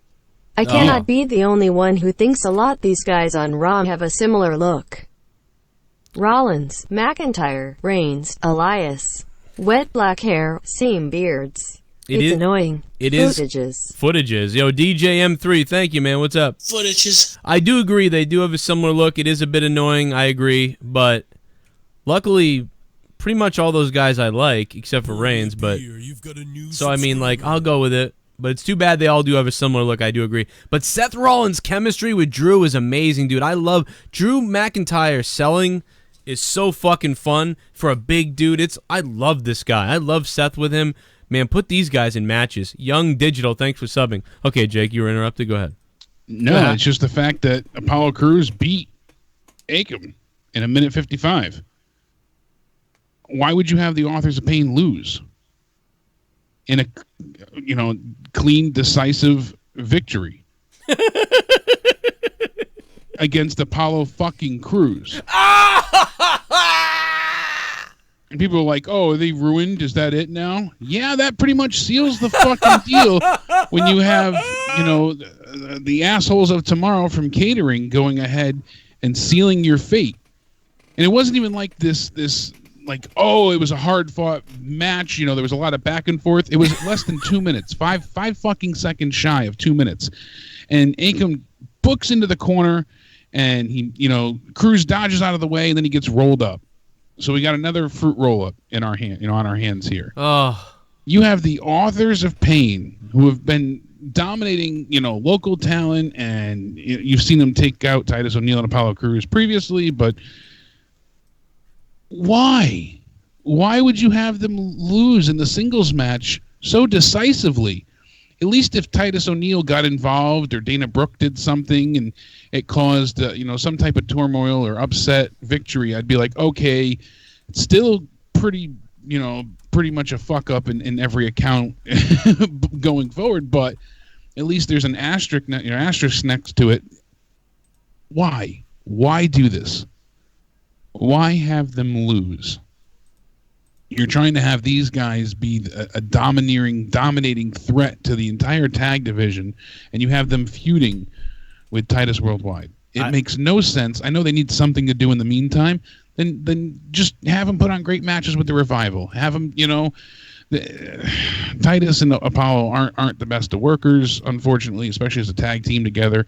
Apollo Crews does have something to offer. I don't feel like Titus does really, and this is just embarrassing. It's just absolutely dumb. Embarrassing. It's like, what are you doing? Like, what Like you made them drop Paul Ellering. Right. Well, I mean, okay, you don't want to travel, yeah. Since then, yeah. But they should have added somebody. They should have known that and added somebody to be their advocate, be their speaker. Right there, advocate. Do something. You said Paul Heyman would have been the ideal person, but they need a manager. Granted, that's not going to work. They could have had anybody at this point in time. They needed somebody strong to go ahead and have them, under their tutelage, go ahead and continue that storyline there, and it would have worked. No reason they should be losing, especially not in a singles match, especially against Apollo Crews. Wow. You want to save the tag division? This is not how you do it. This just proves that Vince, once again is hating tag wrestling in its finest form. They just don't see it that. I mean, maybe they just think everybody's got to lose, and I don't know. These guys were so dominating in NXT that it was crazy. And I know it doesn't matter because, again, once they come up to the main roster, it's over. Sanity, AOP, everybody gets neutered. And I'm not saying that, like, everybody should come up as Superman, right? Like, not everybody come...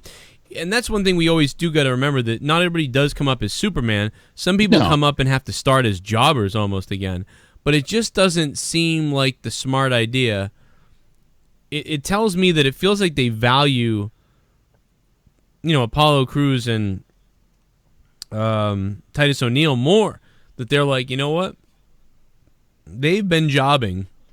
They need a win. Let's give them a win over the AOP now. And now, they'll have a match at a SummerSlam and lose. Are they having another match? Is that what... I didn't even know what the deal was. I don't know at this point. I don't think it's been set up yet. Jeez. It's just, it's 50-50 booking all around. It's constant. It's like everybody has to be, like, on this mediocre level with each other. Nobody, like, can really rise up unless they're maybe Roman. Maybe that's why they do it to everybody. That way Roman can seem... all his wins are way more important, and Brock Lesnar's are really important, and I think that's why they do it that way. What the fuck if that's the reason? But even Roman suffers from it too. I mean, he lost to Lashley and then still comes out ahead the next week, so it's a bit confusing there as well. It's the best. I wish I was taking a photo of this at the time, and I got a HD large photo of this shot of Tommy Dreamer, like cringing as he's about to get caned. Like, that's just a great photo. That is you can just see the look of dismay in his face. He's like, this is going to hurt. That'd be sick. I'd love to have that photo signed. I mean, it's not a photo. It's just a still image of the video, but I don't know. I like it. Anyway, what else do we get? Next, we get Seth Rollins, Drew McIntyre. Decent match. Didn't really get the chance to go off the rails like they usually do. They didn't get to really turn it up to 11 here. Once it started to get going, Dolph Ziggler attacks Seth Rollins for the DQ at the end of the match. Rollins clothesline Ziggler to ringside. They get the suicide dive, and it was just very brief. I don't understand why Baron Corbin gets, almost 30 minutes with entrances and commercials with Finn Balor in the beginning, but they give these two 8 minutes. Yeah. It's these kind of things that don't make sense. They know that Seth Rollins is drawing in huge numbers in ratings. They know that he's basically bringing up the ratings in the third hour. So if you advertise him having a match later on, people are tuning in. He really is like the guy on Raw at this point. Give him more time. He's not working injured. He doesn't need a break per se at this point. Let him have a 20-minute match. This is what the people want to see. This is what they're paying for. This is what they're into. Mr. Monday Night, they want to get into this. It's just, it's baffling. I don't get it. I don't know what else to say here. These are the kind of, missteps that they make that just doesn't add up. I don't get it. You have things that are guaranteed, home runs, grand slams even. It's perfectly spelt out for you. You have someone that's extremely over, pushing tons of merchandise, doing very well. Everyone adores him, loves him, enjoys him. And not only is he selling well, but he's doing great. He's putting on fantastic matches. He's elevating whoever he's working with. He's putting on, great performances.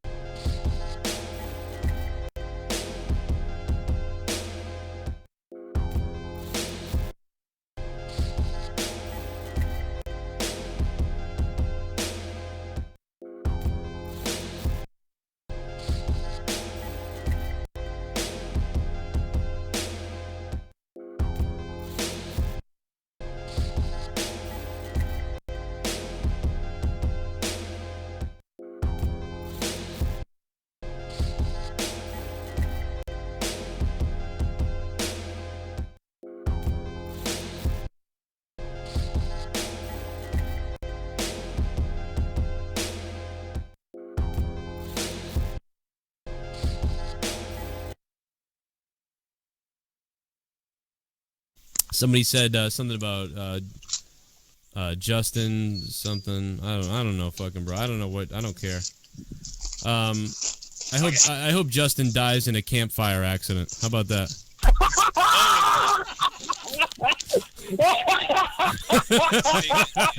Wildly wrong.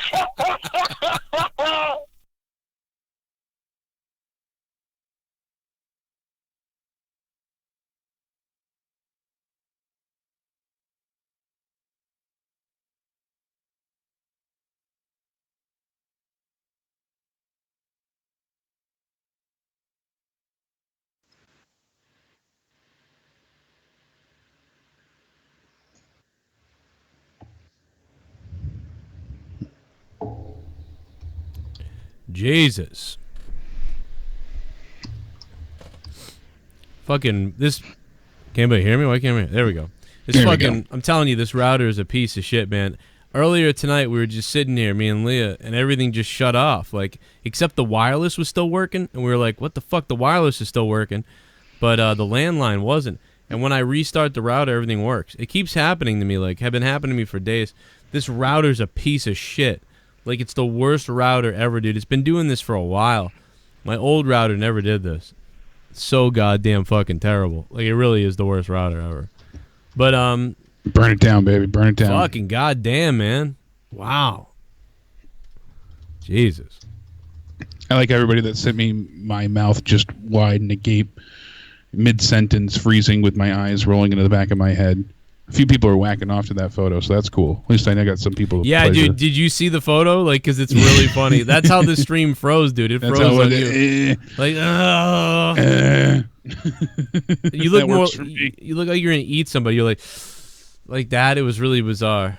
Baby, it was hot. If I like, it was like I was actually laughing really. Like I was like, and you couldn't hear me because you're still talking, and on you're on my phone still on Skype, and I'm like listening to you continue, and you don't realize that we're not on the air. Nope. And I'm like, that's really funny.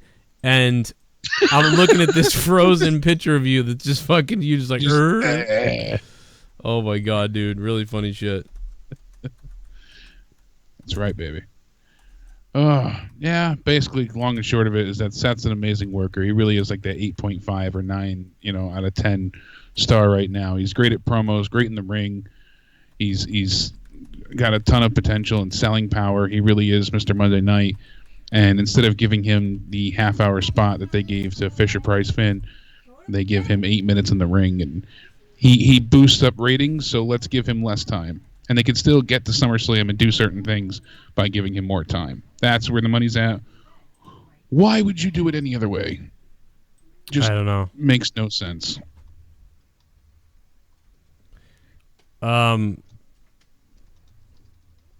Shit, I was just I'm fixing shit while you were talking, so I kind of... Yeah, no, gladly.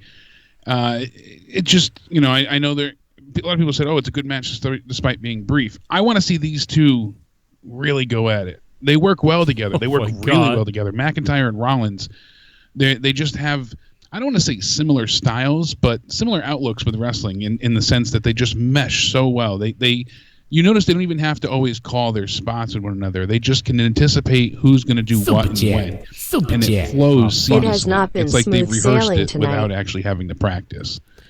Yeah, the show tonight has not been smooth sailing. Thank you for the $2 CE more. Yeah, it's not smooth at all. sailing. That's all right, though. Fuck it. We're getting lots of subs. What's up, subs? That's right. By the way, I'm going to be doing a thing on Patreon afterwards, so you guys want to come hang out on Patreon with me? We're going to be doing a video. Come hang out, whoever you are. I'm going to add anybody to the call, everybody I can to the call. We're going to fucking talk about some shit. Patreon.com/Joe Cronin Show. Come on over. As soon as I'm done with this, I'm going to hang on Patreon and talk to you guys. Take your calls. Add everybody. We'll have a little Patreon hangout. So make sure you guys are a patron. If you're not one, become a patron. Download the app. Shout out to everybody who increased their Patreons and shit like that. We could use some support over on Patreon. So come hang out, man. It's been hot as shit, man. It's pumping. Messages every day. You guys can message me. I message you back. We'll be doing a giveaway soon with a Young Bucks signed photo and a couple other things. Giving it away to some random patrons. So that will be fun. But yeah, come hang out with us after this. I'm going to talk I got a lot of shit to talk. I'm going to talk some major shit tonight, man. It's going to be all on the table tonight. on Patreon in the Hangout. But anyway, yeah. Oh my God, dude! I'm sorry, I lost my mind because a minute ago, Denise in the chat, fucking JB is too busy killing his channel to go hunting. At least he's killing something. Justin Bailey kills his channel. All right, thank you. Anyway, go ahead. Another great point that Nathan had messaged me on Twitter, sent me a DM. He said, I thought that Roman was going to go off on those cops. Definitely fake, security, or at least set up beforehand. Yeah. And I think SmackDown is going to be better tomorrow, just rightfully so. But we also have a big debut in Zelina Vega is going to take on Lana. Obviously not the best competitor, but I am excited to see what Zelina Vega has to offer on the main roster. So She's should be gonna good. wrestle. She's gonna wrestle. She's Jake. finally gonna wrestle. That alone should be good. Plus, we have a lot of things to continue from last week. So Paige has a few more announcements, she said, and we're going to see the retaliation and rebuttal from Daniel Bryan after the fake baby incident of 2018 that happened. So, also, I was going to throw out too that I know you mentioned this. Well, you were talking about Gail Kim earlier on your news video, yeah, and the fact that she really wants to be part of Evolution. It's interesting how she's really pushing. And she wants to be part of this pay-per-view, and I can't blame her. And you said it's always been unfortunate that it kind of seems every time she was away from WWE is when they kind of like started to do more with the women's wrestling. Like she would get, when she first came back, they went back to the, putting the divas on the wayside, and then she leaves, and that's when like the boom period happens again. And she's always been just such an incredible talent. She had a lot of issues in WWE, a lot of which came to an end when she eliminated herself, remember, from the Women's Battle Royal on Raw, and that's when she left the company for good in 2011. So she's been one of the best knockouts for sure in TNA history. And which match was it that's your favorite of hers? I just like that. I mean, there's a few of them, but I do really like. I think back to that Slammiversary match because Slammiversary. They like really built the crowd when it started. There was like kind of a quiet, and as they started to keep going, like the crowd kind of was like oh, they weren't into it, and then they got a little more into it, and by the end of the match, the crowd was like buzzing about the match, and then it ended. It kind of ended like it would have been nice if it went 2 more minutes, but. Like right as I was like, damn, this crowd's hot for this match. I said it out loud back in 13 or 14, whatever year it was, and and I remember at that time because the women in WWE were awful, and we were like, wow, why can't they do what TNA does? The women's wrestling in TNA is so damn good, and then all of a sudden something happened in like the TNA women's wrestling got bad, and then NXT got amazing, and then the women came up from NXT to WWE and. It wasn't the same thing, just like everybody else who gets neutered when they come up from NXT to the main roster. And you got, Stephanie McMahon just taking credit for everything all over the place. Just, oh my God, and the women's revolution. And it's like, I feel like Sarah Del Rey and like Triple H are the ones who deserve credit for the women's revolution, especially Triple H. I mean, maybe I'm wrong. I don't know what Stephanie does. They just really they want to make her the face of it. Like that's their goal for her image. Her ego gets in the way, and I can't help but feel that it's really disingenuous because had she wanted to make a difference, she could have for all these years. Without NXT, she could have still had the women do something better than what they offered us. Yeah. I don't feel like her presence is needed, and I don't feel like she offered anything to the women's revolution. Triple H was out scouting talent and handpicking Sasha Banks and people as such to go ahead and mold them and shape them and have them become the 4 horsewomen in NXT and become what we see today as the top females of the shows. And I don't feel like Stephanie played a major part in that until they needed her to. I think it's just, the female led the females, and it works out in that sense. While the women were wrestling and tearing it up and giving us some of the best matches we've seen in over a decade, since Trish and Lita battled each other, Stephanie was busy, having a feud with Nikki Bella, or excuse me, Brie Bella, and, we were getting stuff like that at that same point in time. So, right. I don't see her really being a pivotal point in any of the revolution. Scott, I'll talk about I'll talk a little bit about what's going on the Patreon after the show's over, man. I'm not going to put that up. No. Talking about it on my Patreon stream. What else, man? So where are we at Raw here? I mean, we're at the end now. We see Roman get carted off, backstage, and officers. Baron Corbin says, and goes ahead, and we see independent wrestlers, go ahead and take Reigns outside the door. Reigns punched Baron Corbin in the face. I actually chuckled by the way that Corbin sold it. So it was pretty good looking, but again, the cops just no selling it is weird to me. They should have. I feel like they would have instinctively like grabbed the guy. Yeah, I thought so too. One of the things that Jason Pollitt said on Twitter, he said it'd be great, and I'd love to have Angle play that type of authority figure that he did in TNA and Impact Wrestling. He was all confidence, no nonsense. This persona that he's portraying now is just sad and pathetic. It feels like an empty shell of his former self. And him reining it all in and having some balls and standing up for himself is a really nice change. It's good. Yeah. I hope they stick with this. Him going face to face with Brock, him laying down the law with certain things, him telling people, I hope he actually starts sticking to it more. That's the Kurt Angle we want to see, or at least I do anyways. Yeah, he was way more. He just seemed more convincing tonight than he has in a long time. He's usually so bad. Kurt Angle was a much better. He's like Dr. Jekyll and Mr. Hyde. You don't know what you're going to get from him. 1 week Stephanie McMahon. Yeah, 1 week he's just terrible, and I think that has to do with the writing for him too. It's like they overwrite this goofy shit, and then he can't deliver it. But yeah, tonight he did a good job, but some nights he's awful. But nights like this, you wouldn't even... It's kind of like a completely different guy. It's bizarre. Yeah, that's for sure. So from there, they have to add insult to injury by showing a Mr. Perfect package and reminding us, how good promos were back then with certain people, and how, we just could have seen more from his son. So this brings out the B team, and Bo Dallas called Caruso Charles. That was actually kind of funny. Made me laugh a little bit. So Charlie's in the ring, and they did this little quick interview. Then we see their little flash. Bray Wyatt and Matt Hardy appear in the ring, say a bunch of stupid stuff like they always do. We're your nightmare. It's like they turn Matt Hardy into Bray Wyatt, where he just says the same stupid shit over and over again. Yeah, exactly. That's what I'm trying to get at. Revival comes out, and they said something about, we beat Roman Reigns and Bobby Lashley previously, and we took out the real top guys in the business. We always get the job done. And as all hell starts to break loose, the B team kind of get out of the way yet again. It's kind of like luck is their superpower, a la Deadpool 2 with Domino. They just keep benefiting from things out of their control.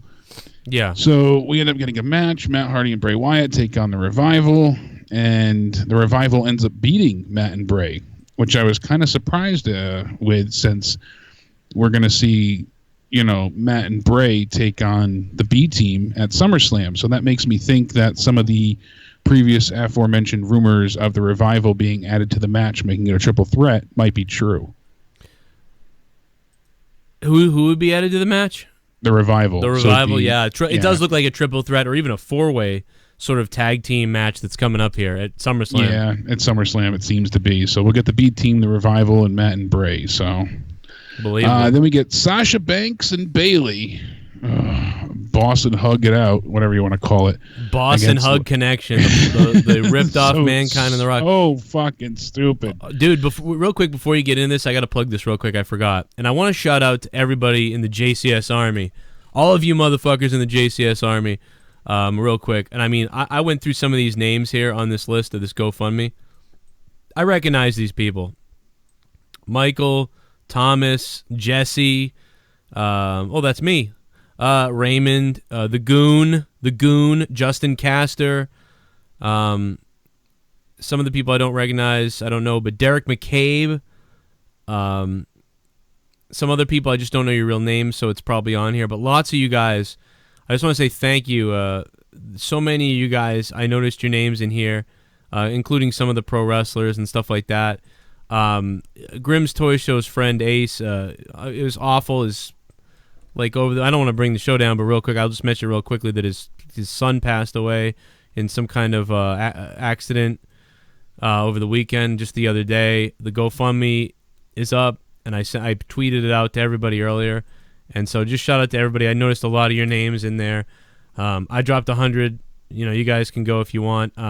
Their goal is pretty much gonna be met. They're probably gonna blow that away, but just awful news for Ace. I can't even imagine. I can't even talk about it right now because if I do, I'm gonna freak out. So I won't talk about it. But just awful that he lost his kid in some kind of accident over the weekend. It was bizarrely sudden. So the GoFundMe was up on my Twitter earlier. I put it in the chat just now, real quick. If anybody wants to help, whatever, don't give it to me.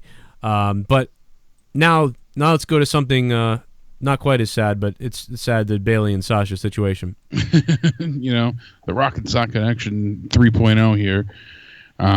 They defeat Liv Morgan and Sarah Logan in 8 minutes 50 seconds. Not a good match either. Very cookie cutter, copy and paste type thing. I don't know. I just. It's all leading towards the Raw Women's Tag Champions. I don't see it leading towards a breakup. Why would they have them get back together to break them up again? I mean, they could do it, but it makes sense from what we heard that they stopped their storyline mid-fight against each other to have them work together because they're one of the two most marketable women right now on the Raw side. I've also heard that if they have women's tag champions, there's going to be tag champions on both shows. Oh my God, dude! So they will have Raw and SmackDown women's champions. They just need one belt and that's one so much set of titles because you know what I mean. The problem is it's not a thing of like, oh, the men get two. No, that's not the thing. There's less women. There's just way less women. There's too many belts with the men. There's too many belts with the men, and if you have almost the same amount with the women, I get that there's no mid-card belts. But wouldn't it be better if the women had the women's champion or like the women's universe champion and then the tag champion? Have 3 belts. That's all you need. That's all they need. NXT NOI on Twitter had messaged me and said, how do you feel about if at Evolution, if it was booked correctly, what do you think about them unifying both women's belts and having, just a traveling champ between Raw and SmackDown? I think that would be perfect. That's exactly what they need. Or they could do it where the women's champ is on one show, their mid-card champ is on the other show, and the tag team travels between both shows. I think that would work out just as well. But having 2 women's champs, 2 of everything is not helping them at all whatsoever. Yeah. Even with the men having 2 champs and 2, it doesn't work. You don't have a defined champion on either side. There is no best tag team. There is no best champion. AJ Styles is the longest running WWE champion on SmackDown, and or SmackDown Live, I believe it is. And lo and behold, he's not the champion because we have Lesnar with the other belt, and it's just you only need the one title. I just don't get it. Why are Brenna's underwear underneath my chair, Leah? What the hell? That's the thing, especially with the girls. There's just shit everywhere, and it just appears and disappears. It's just all over. I'm like stepping on them. I'm like, what? Did Leah come over here? No, those are my. Why are my kids? The hell? Anyway, that's weird. Yeah, so I mean, dude, at that point, it's so ridiculous that they have stopped and started this feud with Sasha and Bailey. So many times have they stopped and started this thing. It's ridiculous. By the way, Jesse, if you're around afterwards, we're gonna when I do my hang on Patreon after this, hopefully we'll have Jesse on over there. Maybe we'll record our deal. I was supposed to record me and Jesse's thing earlier, but I blew off Jesse to record something with Scott. But I decided to pull the plug on that due to circumstances. So I apologize to everybody for that didn't get that. But I had to do it. It was the right thing at the time, and it's the right thing. But we'll be on Patreon after this. I'm putting the Patreon in the chat too, So it's there. Some people couldn't find the link earlier. It's in the description box down below. There it is. We're going to be over there. It's going to be hanging out, recording some shit. What hour are we on now? We on hour 2 yet? Is this hour 2? We're heading towards the end. You know, we're full steam ahead. It's exhausting to even go through Raw. That was the last match, and that's the thing. We've been going through it, you know, piece by piece with commentary, but still, there's so much that doesn't need to be there. Here, they're still trying to make, after this, Lesnar, you know, look even more dastardly and you know, sinister, as they said before, by making Paul Heyman look, you know, really sympathetic. They have Lesnar grab him by the collar, you know, grab Paul and say, "You work for me, I don't work for you. I suggest you march your ass out there and do your job. You understand?" You know, we missed the steak line from before. That happened before one of the matches as well. You know, go do something useful, get me a steak. And this is after Heyman was basically pleading, saying they're gonna let me go. They're gonna get rid of me. They're gonna fire me. And he's like, "Please, just, you know, we're friends. Go to the ring, you know, do it for me." And he's like, "You work for me. I don't work for you. You understand? Go out there, get your ass out there, do your job." Right. So now we see sympathetic Heyman go to the ring. Kurt Angle's out there. We get to see Weasel Heyman again, because he's been that's his one thing to bring up. He has been very controlling and dominant and very sure of himself. "My name is Paul Heyman," and we get to see fucking, "Oh, please give me my job," like him begging. We get to see Weasel Heyman. It's been a while since we've seen Weasel Heyman. I want to say it's been a couple of years, if not 3. So that was pretty funny to see that, and I like that because that was realistic. Because you know that you're going to lose your job, you better start begging the guy who's going to fire you to do something different. So, just saying, great. I like that part of it. Yeah, I mean it's good to see that sniveling, conniving, weaseling Heyman back. It's you know, it's got to be a pinch of salt scenario. You can't have it all the time. Little bits of that though is great. You don't want to see him play that role all the time, because then it gets to be too much to tolerate. But every now and again, when it breaks out, it's fun. So Angle's really digging into Heyman here in the middle of the ring about how you're full of crap, and I like the way he says it, crap. You know, he really gets into it. Finally, you hear Heyman selling out Lesnar, saying, "Why do you have to attack me? Why do you have to blame me? Blame him. It's his fault. He's not coming out here. He doesn't care." So I was kind of surprised they had Paul throw Brock under the bus at first. I mean, they'll do anything to get Roman over, but that's just it. Lo and behold, Lesnar comes out, places the Universal title on Heyman, grabs the mic, and, you know, clearly says, "You got a problem with me?" And then he asks again, "Do you have a problem with me?" to Corbin. Picks up Angle, gives him the F5. You know, he picks things up and puts them down. Corbin sneaks out of the ring, drops to the floor. And Heyman then gets manhandled as well and choked by Lesnar. Yep. And you see Heyman selling perfectly. "You're hurting me. I can't breathe. You're hurting me." You know, and he really, really sold that just excellently. And it was good to see a different side of Brock, but you heard it in the fans. "We want Roman. We want Roman." Some people said it's "We want Strowman." No, they were definitely chanting for Roman at that point. There was a smattering of Roman, but it was all the women and kids. It was loud. It was but they still are getting crowd. Some of the reaction they want, you know, and that's the thing. Lesnar essentially looking like a badass. They're trying to give him a new edge here, look, like we said before, even more sinister and dastardly. Right. Heyman's performance was excellent, so I give them a few points for this, but all in all, it still wasn't a, you know, great night at all. It was just very long and arduous and hard to watch. Things did not flow well. Really bad booking decisions. Probably the thing I hated the most was the Authors of Pain losing. Yeah, that was just what the fuck with that. That was, you know, and it's who they lost to. They lost clean too, right? Like that's the biggest thing. Oh yeah, to have Apollo Crews beat, you know, Akam so cleanly, like it's just. I got to give a shout out to Blake too. Blake just became a $2 patron. Blake, thanks for becoming a patron, man. Thanks to all the new patrons too. There we go. Just quickly wanted to shout him out.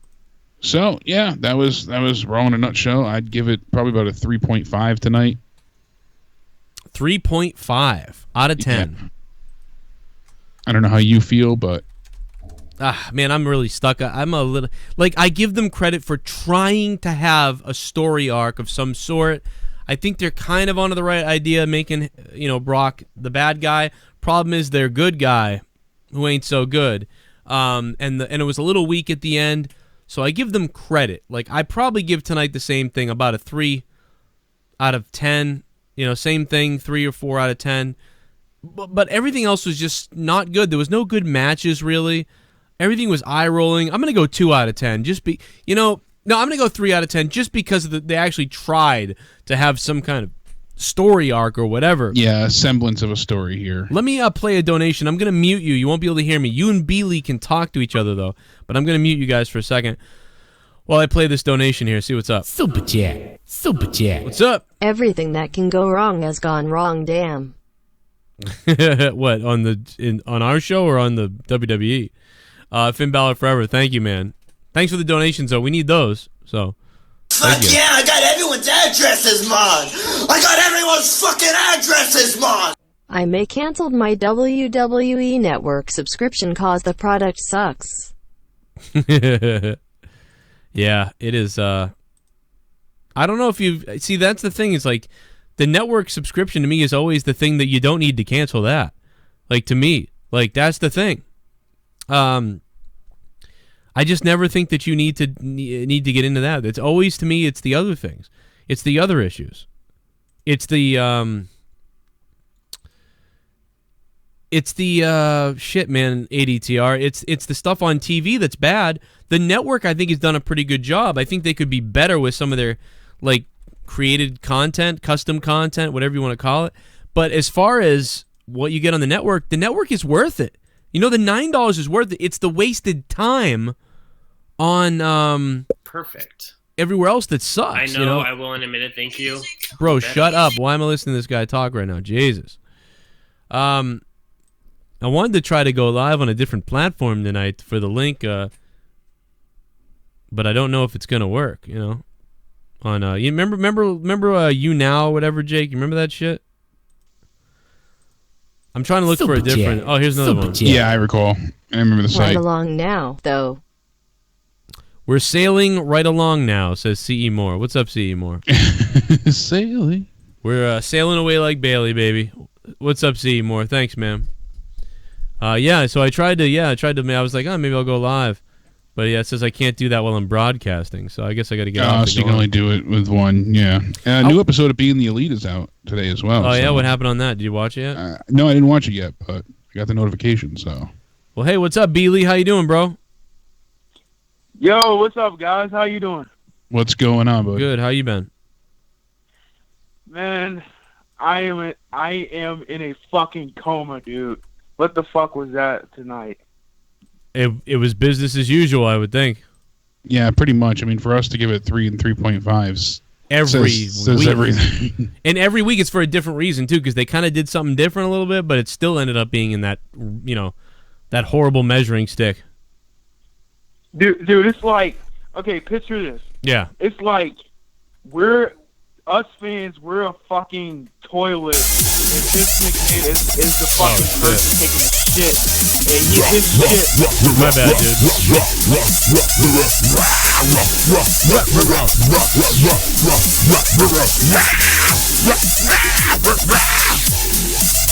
Nia Jax powder. I want to eat a bean burrito from Taco Bell and then fart and smell it. Oh my God. Man, I God. hope it smells as good as Vince's ass. I love Jake's cum. Yum, yum, yum. Oh my God. Ouch. Nia Jax powder. Wow, Nia Jax powder. That might be, now that's some nasty shit. Bean burrito from Taco Bell, then fart and smell it. I call that a Tuesday. Taco Tuesday. I gotta just give Kara the fucking, because she's not a patron because she's like, she's in college and shit. I gotta give her $30 and be like, here, sign up, like so you can have the because there's gotta be. That's what I don't like about Patreon. There should be especially for co-hosts and stuff like that, so you don't have to be my patron. That'd be good. There should be a way to gift access or to gift access to At least 10 just have people. admins, you know. Why don't they do that? I don't get it. Just 10. Yeah. Anyway, Beely, go ahead. Simple. I'm sorry. Good for us. Did you hear them? Did you end up hearing them? It worked until the call came through. So. Oh, that's weird. All right. Well, go ahead, Beely. I'm sorry.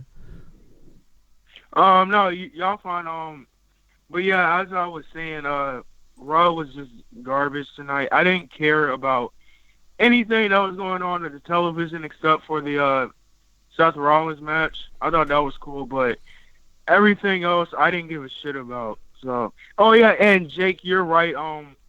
WWE got what they wanted. I heard the Roman chant, the "We Want Roman" chant. I heard it. It was loud.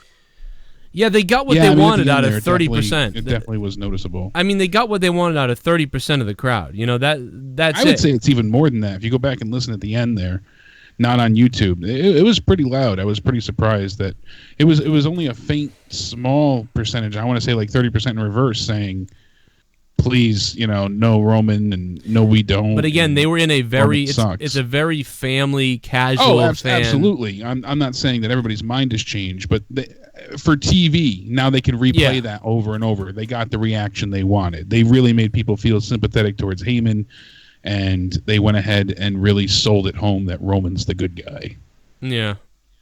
Yeah, I will be honest though. I did hear some people chanting on "We no, we don't" when people were chanting "We want Roman." Everybody was like, "No, we don't." I heard that chant. I thought both chants were kind of soft. I thought I think the Roman were stronger than the "No, we don't." But you know, again, there's 30% in the entire WWE universe. About 35% or so of the audience likes Roman. Maybe 40% like him. There's the other half or 60%. I'd say more people hate him, but I don't know those numbers officially, but it sounds like, at least on TV, the more people hate him, and certainly the people that hate him are usually louder. The casual people that like Roman just seem to tend to be quieter as well, and that's why so much passion is missing from the WWE and from these shows. And $5 coming from oh my God. Vatican. Hey, I want to let you know that you're... What did he say? That I'm gay? You call me gay? I'm coming. I'm coming. I'm coming. I wanna flip rip stick boom while I'm sailing. What's up, Joe and Jake? Oh my God. Flip rip pants rip off stick boom. Yo, Mars Mirror, what's up, man? Mars Mirror saw Ryback last week, and he said he was grumpy. Mars Mirror lives like right near Ryback. Ryback is like around the corner from Mars, and Mars was trying to work out a deal with me for one of his houses the other day. I don't even know if you said that publicly, but anyway. But no, I'm just kidding. I'm not really moving to Las Vegas. But yeah, he did. He mentioned it on Twitter. Oh, okay. Yeah, what a nice guy Mars is, man. He's trying to help me out. I got several homes, and you can Mars is a good guy. He's got a YouTube channel. He does a lot of good shit, but he's just got to get it out there. You know, I'm hoping he like starts gathering an audience on his own, like without me shoving people his way. You know, to see how he can develop. And I just haven't seen it move. I got to look at his channel again and see what the fuck's going on. I'm going to have one of those other guys look at it too, one of the expert guys, just see what's going on. See what it could be that's happening. Because it's like, that's how hard it is to be on YouTube. Because he provides pretty good content. You know what I mean? It's like, I don't know. I don't know what the fuck it is, man. I'll want to buy my channel, Mars? I'll give you $20,000. You can have my channel. What's it going to take? Leah, what's the cost of this channel? A house. A house, yeah. Give me sell the house. I'll give you my channel. I probably would, because I could rebuild a channel, or I could just go on to Corrupted and just restart over there. You know what I mean? I swear to God, I'd do it. That'd be so funny. $50,000, $80,000, boom, you can have my channel. That would be really weird. It's like Monopoly. It'd be like Monopoly, though, you know. But the problem is, you would lose, because even if you bring somebody in, new, like they go, oh, this isn't the guy that was here. What the fuck is this? So I don't know what it'd be worth really, but. I don't know. Funny little thing there, though. Yeah, 50 Mars grand. In the chat now. He said he's an asshole. Yep, we know that. He's an well, yeah, we know. Yeah, we definitely know. What a fucking pussy. But no, seriously. Shout out to Mars, though. Imagine if I moved into one of Mars's houses, and then he evicted you. No, on but YouTube? no, Live? Fuck that. No. No, I was gonna say, and then Ryback is I got a family. No, Ryback lives next door to me. You know what I mean? Oh, that's a real reality series. Get outside. Oh my God. Cronin and Ryback sitting in a tree. He'll try to rape you, Joe. You better watch out. He does kind of look like one of those biker guys that squeezes guys too close, you know? Think about it, Oh like my really. God. There was a guy, I told this story once before, but there was a guy at my old work, a biker dude, big dude, bald guy. They called him Stone after Stone Cold, but it was really more because like he was like Stone. He was so big. And they called him Stone. And Mars Mirror, thanks for the $12, man. And he one day grabbed me and kind of got weird. And I'm not joking, man. I'm not joking. Oh my God. And he got weird kind of like about other stuff. And then I found out that he worked at the Goth Club in Boston as a bouncer. And when he works there, he would dress in a black kilt with like fucking spike things across his stomach. Oh. And I was like, oh my God, dude, this guy's totally into like banging dudes that he can get to submit. Like, what the hell is this? That's dude, what you make me do on the weekends, that stuff. Yeah. Dude, it's really weird. Cronin and Ryback take Nevada. It's like Marty and... what? Oh, Flip in Japan. Yeah. What's up to my buddy Flip, man? All the way out in Japan. I love what he's doing. He's not really my buddy because I just know him. So I call him my buddy to seem cool. Can I mention something really quick on a side note? Canadian Basement did this long 12-hour stream the other day, and I did it for the Children's Hospital, the charity. And when you start up WWE 2K18, you know, it plays the 20-second clip of WWE Then, Now, Forever. And he cannot, you know, now he almost got banned for his stuff and on Twitch. And what did he do? I got hit on, or YouTube, excuse me, and I got hit on YouTube for it. And it's ridiculous that the intro to a game that you can't skip or turn the volume down on because it's before the menu kicks in, right, gets you copyright striked. On what game? WWE 2K18. Oh, dude, I don't play. That's why I don't play the game. Yeah, literally, just the intro of the game where it says WWE, then now forever comes up as you airing a pay-per-view. Just finished riding in the Mustang. What did I miss tonight on Raw?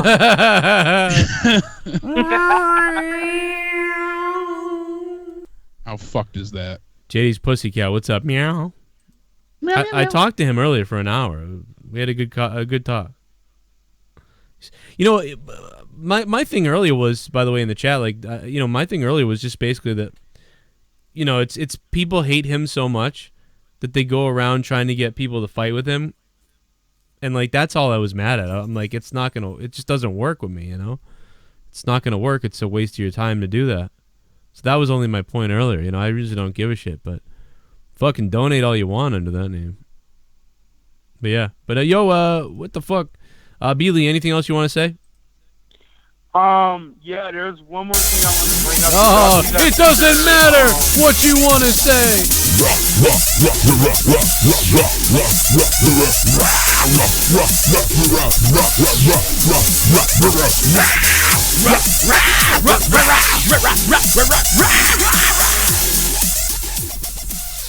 Oh, please help. I haven't been washed in forever. Yeah.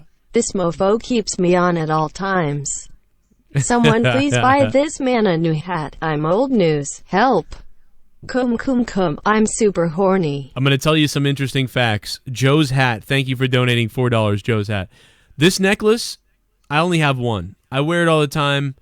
When I shower, everything. Always wear this. Only have one. If it breaks, I'm fucked.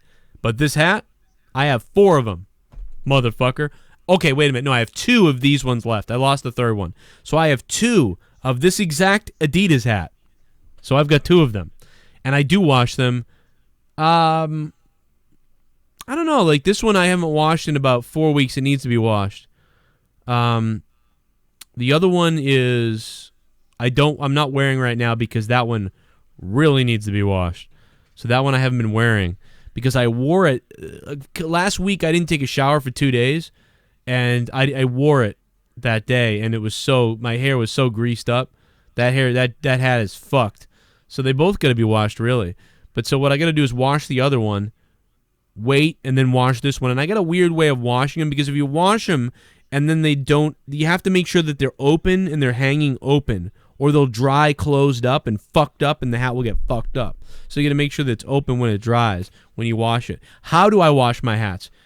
Shampoo. I actually take like really good shampoo and I douse it all around the thing, and on the outside and the inside. Then I get really fucking scoldering hot water, and I stuff it in the thing, and I wish it around and stuff.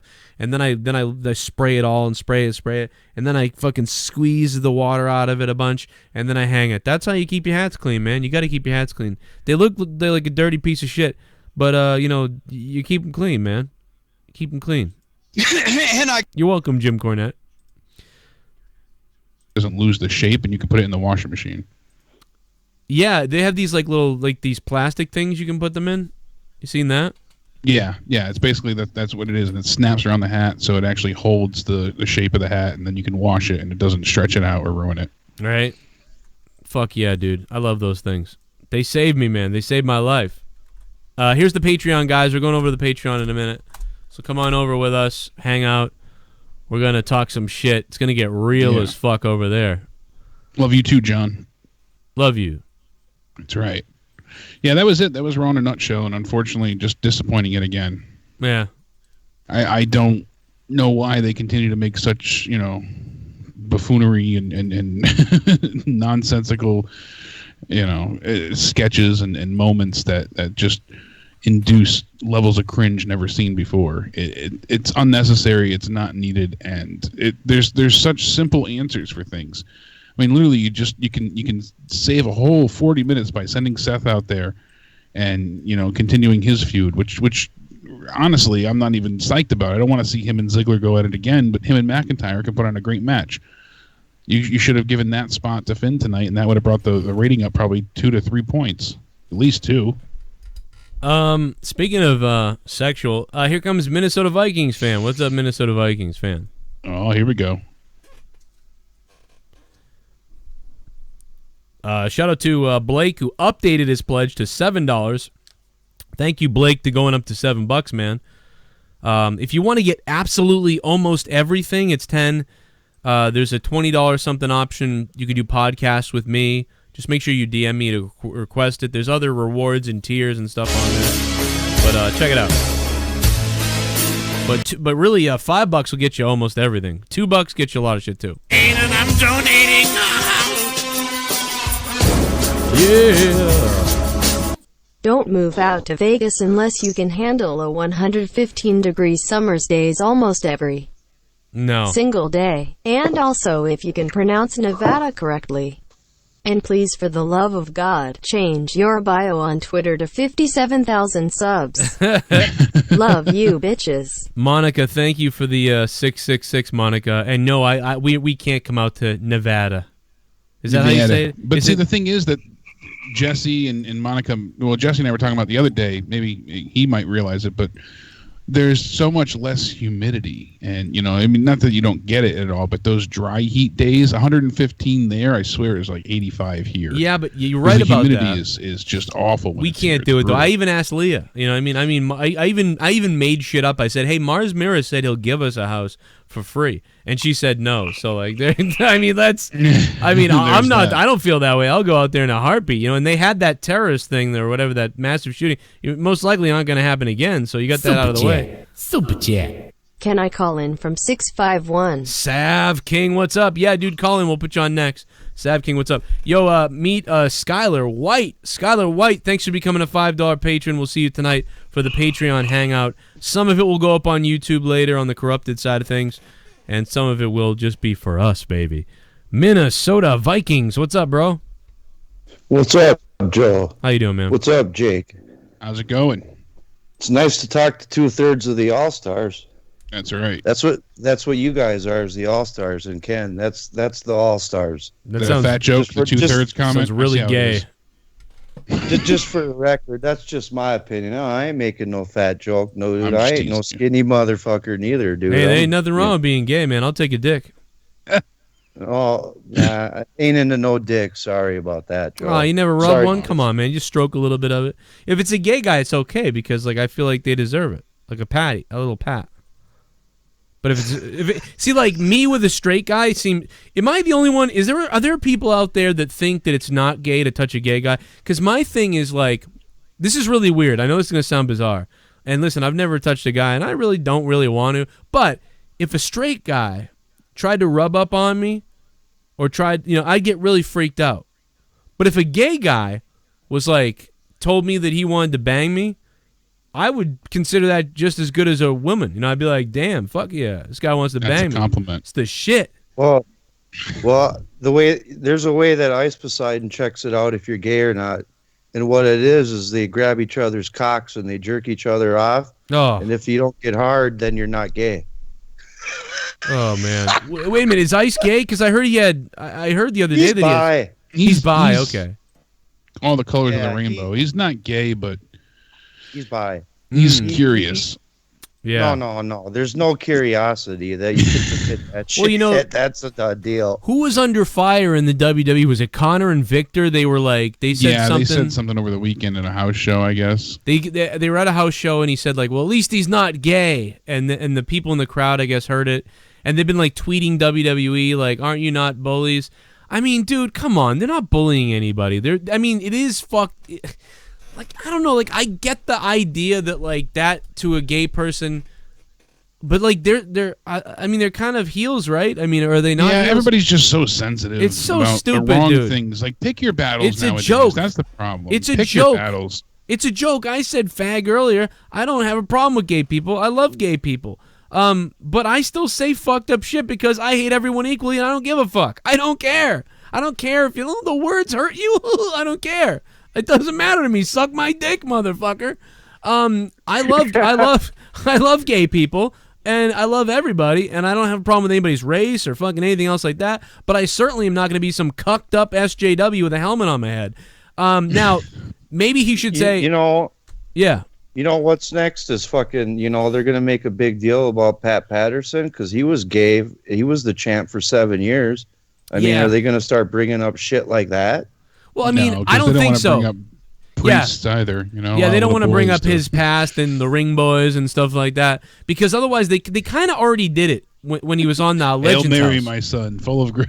Well, they did it on Legends House already. You know what I mean? They kind of did the. They went down that road. He was on the news for it and everything, so they did that already. Really.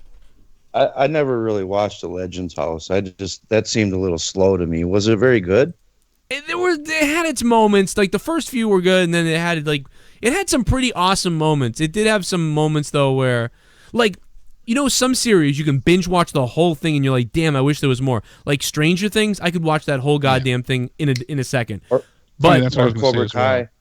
Yeah, Cobra Kai. Yeah, bam, I could watch Cobra Kai. But Cobra Kai was fucking awesome. There's other series that I can't like. So Lucha Underground, I like Lucha Underground.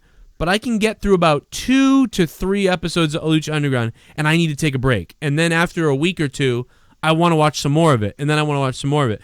And then there's other ones where you watch a few and you're done. But so those are the levels of degrees on how I binge watch. And but my point being, Legends House was one where I could only get through 2 episodes, and then I had to take a break. So it was okay. You should watch it maybe, and it had some funny moments and stuff. But See why I kind of maybe wanted to check it out was I thought maybe me and Gene would be kind of funny in it, but I don't know. Finn Balor Forever just donated $2. It hasn't even popped up yet, but I do want to comment on it. He said, "Can we bring the Nazi wrestler into this?" Oh, here it is, right here. Can we bring the Nazi wrestler into this? Yeah, so I'm trying to think because people are like, well, it's not. It's like Nikolai Volkov or like any of these other Russian or like things like that. I don't think so. It's not like that because. I know that you're trying to get heat, but by throwing on, like racist stuff, like saying, getting heat, it's kind of cheating in a way. If you think that it's like cheap that a Middle Eastern guy gets heat for stuff like that. I mean, look at Jinder. Jinder's from India. He's not doing the terrorist thing. He's from India. So like that's not even the same thing. And they really didn't do the terrorist thing except for what's his face. They kind of hinted at it. But Muhammad Hassan, they kind of hinted at it with him, and they really hinted at it actually. But that was. What I was gonna ask you guys. Okay, since they have this woman's all paper. Well, hang on a second, Minnesota. Let's finish this thought. Then we'll get to that. Let me finish this thought. Okay. So the idea is the guy's wearing KKK stuff. The guy's wearing Nazi stuff. Yeah, he's wearing, he's got the Iron Cross. He comes out, he's sig heiling. He's got the, Nazi salute going on. He's got some, metal music in the background. His name is Blitzkrieg, the German juggernaut. I'm the juggernaut, bitch. Ooh, the Germans will I know not. who that- Dude, he can never go to that. Germans will not like that. They're nuts. Well, isn't that illegal to do the goose step and the salute and all that in Germany? So. What he's doing is illegal. Now, they'll take terrorists into the country for free, but you cannot dress up like a Nazi. No, I'm just kidding. But no, the Germans. No, you're right. Yeah. Yeah, they just let everybody in. Go ahead and cut our heads off. Go bring your pedophile shit. Like, they're bringing in, like, kids that they abducted who are 14, and then Germany's kind of like, well, that's the way that they live, so we're not going to say anything. Okay, you creepy fucks. But they're worried about this guy probably dressing up like this. I normally am not against any kind of censorship at all. I just don't know. This one I'm not sure I feel good about. Because it doesn't feel needed, right? It doesn't, There's other heel personas you can come up with without being blatantly... Like instead racist and I'm not saying that Trump is a Nazi, right? I'm not saying that. But there is a image out there from people, especially on the left, that see Trump as kind of like they think he's a Nazi or they say he's a Nazi, whether you believe that, whatever. But they say that. So this guy would be better off portraying Donald Trump or something like that, saying that, like, he's wrestling for the president to make America great again. Or like, and he could try to get heat that way, and then he would still affect the same evoke emotions in those people that don't like that. Yeah. I just think it is bizarre. I don't know, like, I get it, and it's kind of funny in a way, but I just don't know if it really should be done. Like, I'm trying to reverse the roles. Like, let's pretend that there's a group of people in the country. Let's pretend that there's a group of black people in the country. And they want to kill white people, and they want white people dead or out of the country. And they don't believe in we have civil liberties and rights and things like that. And years ago, they killed a bunch of religion. They killed a bunch of Catholics and white people. So akin to like a Black Panther kind of idea. But Black Panther was supposed to be I know they weren't police. as terroristic as I'm saying, but in a sense, that's what you're going for. A group like the KKK, but for black people. It'd be worse than the Black Panthers, because the Black Panthers, that's a whole nother debate. You don't want to get into that. Yeah, but I'm saying straight up, they're not trying to protect their neighborhoods and stuff like that. They're just straight up hate. Like, let's say there's a hate group that destroys and kills white people, and Catholics, like, they burned a bunch of people back in the day. Now some black guy comes out dressed as them. Actually thinking about it. He's the black KKK, Thinking about it, it's pretty fucking hilarious, actually. But no, but it's but yeah. So would you want someone to really be like that? So this is the one where I guess my opinion is, if that guy wants to do it, I don't know. Good luck to you. I think you might run into some problems. Is what I'm saying. I think the thing is like, how are they utilizing and using the character? Like, is he getting his ass beat and Mr. America's coming out and trifling him, and it's just a feel-good moment for the crowd to get behind. But I also saw, like, their worry was some of the younger kids, like, because he's a teacher. His name is Kevin, where is it here? Kevin Bean. He's 36, and he's a teacher. He's a 5th and 6th grade teacher. So they're worried that he's a bad influence. That's why the Springford Intermediate School is investigating him currently. Yeah, he's going to be fucked. This guy's going to lose his job. But what I found most odd is the fact of the Worldwide Wrestling Alliance, their response that they put out to this whole controversy. They said the wrestling that you see on TV today is, for the most part, not worth taking your family to see. It has become too violent, too risque, and at times blatantly vulgar. What the WWWA brings you is a great all-around experience for the whole family to enjoy. Did they write this in 1998 and leave it up there? This is their direct response on their Facebook page from founder and owner, President Dino Santa.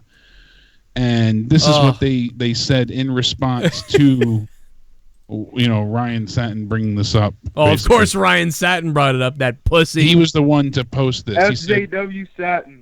Yeah, Ryan Satin was the one. He said, watching the guy do Nazi salutes on his way to the ring while children in the crowd cheer him on like a good guy is terrifying. This video makes me sick. Makes me sick, Joe. Makes me sick. It's just disappointing. Well, while I think... That's what I picture him sounding like when he said, it makes me sick. It's disappointing. While I think that Ryan Satin is a pussy and an idiot, I kind of agree with him on that. There's kids out in the audience. This thing says family entertainment, and there's a guy coming out dressed like a Nazi, and they're all doing this Nazi salute in the crowd. Yeah. That's fucking weird. The kids aren't doing it in the crowd. He's doing it on his way to the ring. Yeah. But the kids, some of the younger audience members do have signs that say like Blitzkrieg and stuff like that on it. Yeah, so that's dude. It might be his students, it might be just regular attending fans. But like, Sean Wonder on Twitter said, kind of surprised people are only finding out about him now. He's been doing it for years. I've been to their shows, and he has legit fans. Well, everyone's in it's SJW. not a liberal crowd. Everyone's in SJW now, so like this is coming out for everybody. You know what I mean? Like, I mean, how long until like I get like stabbed to death on a cross because I said faggot earlier in the show? You know, in like 10 years they're gonna dig this up and kill me. You know, because I said that when I love gay people and I don't have a problem with them, I just don't have an issue with words. But a guy coming out dressed like a Nazi, I mean, what if there was a guy coming out with an ISIS flag? You know, saying that he was going to chop people into pieces. You know what I mean? Like, what? Yeah, I mean, it's supposed to be controversial. It's supposed to evoke emotion. And wrestling's done this for, you know, that's just part of the history of wrestling. They've never done anything like this. Nazis were around in 1950, 60, 70, 80. Has there ever been a guy... Nazis, but controversial... Yeah, but this is not... characters. This is a different... This is another level. This wasn't done in the 40s. This is another level. No doubt about that. Not going to argue that in point. 2018? But I'm saying they've had controversial characters for as far back as I can recall. And I mean, that was kind of their mindset, was in a sense of shock value, but it was to create buzz and controversy. And it was also to hammer home the point of the good guy versus the penultimate bad guy. If you need to hammer it home that bad, you suck. I mean, yeah, I mean, if you have to go this far, I can see the point of that as well, playing both sides. But I fear that this guy's going to lose his job over this. I'm not so sure that is entirely fair. I don't think he should lose his job. That's the thing. I don't think he should lose his real job. But no, I because think he should. The thing is now is that people saw this and they went right to the school district's website and submitted automatic messages to the Springford School District superintendent. Oh, God. And now the superintendent said, this does not represent the core values of the school district. As an educational organization, we pride ourselves in providing a safe and nurturing learning environment. Why doesn't he just say I'm an actor? Like, let me ask you this question. Can, like, Dwayne The Rock Johnson not work at this school because he's violently murdered people in movies? Because that's an act. Just like what I'm doing is an act. So if you fire me for this... They're trying to label him like a closet Nazi and racist, like almost like he's portraying something that should be, you know, a real life persona. It is weird, dude. It's bizarre. It is a bizarre choice for wrestling, no doubt about it. But again, like you had just said, it's an act. You know, it's for maybe what I'm trying to say is, you know, as far as wrestling goes back, it's always been for entertainment purposes. It's not about trying to harm people or upset people. It is. You are trying to evoke an emotion, an emotional response, but I don't think he sets out there saying, you know, fuck the Jews. I truly hate everybody. Is he coming out in real Nazi shit? Because oh God, what he could do is, if he came out like hinting at the idea that he's a Nazi, if he came out hinting at that idea, I'm okay with that, because you know what I mean. You see him and you're like, I think this fucking guy thinks he's a Nazi. If that's the case, I'm down with that. And he's a bad guy, I get it. But if how far is too far? If he was still named Blitzkrieg and he came out with the Iron Cross, but he wasn't doing the Sig Heil and the Nazi salute, that would be okay, or is that still too far? I think it's the idea. Yeah, I think it's him doing that, doing the symbolic gesture. And if he's coming out, is he coming out with a Nazi flag? He's coming out with an Iron Cross flag. It's not a swastika, but it's still. It represents, you know, Nazi Germany. That's too bad, because those symbols all look really cool, and they fucking hijacked them, those racist fucks. Does the guy look like anything like Adolf Hitler? No, not at all. He looks like generic white guy number 4. So because I was gonna say, if it was like a twin of Adolf Hitler, then I would say that's a little bit over the edge. But you know what I mean? If they went out and they searched for somebody that looked exactly like Hitler, and made him look just like that, then I would say it's fucked. Yeah, Continental Championship Wrestling in the 80s had Tim Frey, the Nazi wrestler. Yeah, you know, they've had these things. Blue Easy reminded me. You know, I couldn't recall his name, but I knew there was there was even like a Nazi regime at one point. It's been done in wrestling, maybe not WWE and F, but I mean, it's kind of like when WWE had the biker gang, and then they had like the Los Paricuas and like lots of the different sort of like whatever. Anyway, Sav King, what's up? You're on the phone. Sav King has something to say. Hey, so my main question for you is, well, actually, I'm going to address it. I'd say as a black man, I feel like the minority issue is the whole. Sav King, I know you. Sav King, I know you blew up your phone last week. See if you can speak louder in the mic. You're a little bit low. Is this a little better? Oh my Much God, better. way better. Yeah, I can hear you now. I couldn't hear anything you were saying a minute ago. Sounds good. I was just going to say, as a minority black man in this whole U.S. and propaganda cycle, I feel like it's bullshit, man. I mean, the guy's name, I'm looking at it now, it says Blitzkrieg, the German juggernaut, and he has, his outfit is bolts. And the only thing that's weird is that he has the cross flag kind of here. I don't think he's not coming out in the hood. That would be not good, I feel like. All right, see, this is the thing with fake news and with news.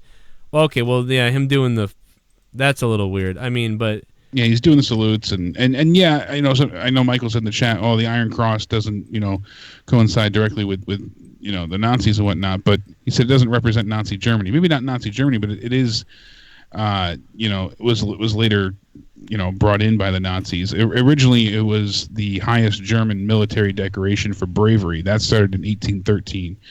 And then the Iron Cross became the German Cross, and it just, went on from there. But yes, when you see the Iron Cross, it has a personification that brings about Nazi Germany. Am I wrong? You think of Germany at least? It's so tough. I don't like the salute. How I look at it is, I'm gonna look at it like, okay, it's 2018. At this day and age, it can't be looked at as something other than negative. Well, while we look back at slavery, everyone's been enslaved in this day and age. Why are we still looking at it as a big topic? Why do we hate people as a big topic? It's worthless to hate. Why not just... You're fading away again. Big heel. You faded away again. Sorry, man. I don't know if your phone or what's going on. Sav King, you're drowning out. Do you like it or no? Do you have a problem with it or no? Do you have a problem with it? I do not. I don't have a problem with any of it. Because if he's trying to be a heel, then he's doing a damn good job of being a heel. Yeah, he does look like a shithead. So I will say that. But well, I don't know, man. He's a black guy. What do the Jews think about this? I don't know, the guy, and it's not like his symbolic stuff on his stuff. He's got a bolt on it, lightning bolts all over him. I don't know, I guess it's not as bad as they make it seem. Clearly he's playing a character. He's not really. It doesn't look that controversial. Yeah, but leave it to Ryan Satin though to drum up insanity. But yeah, but I get you get a couple.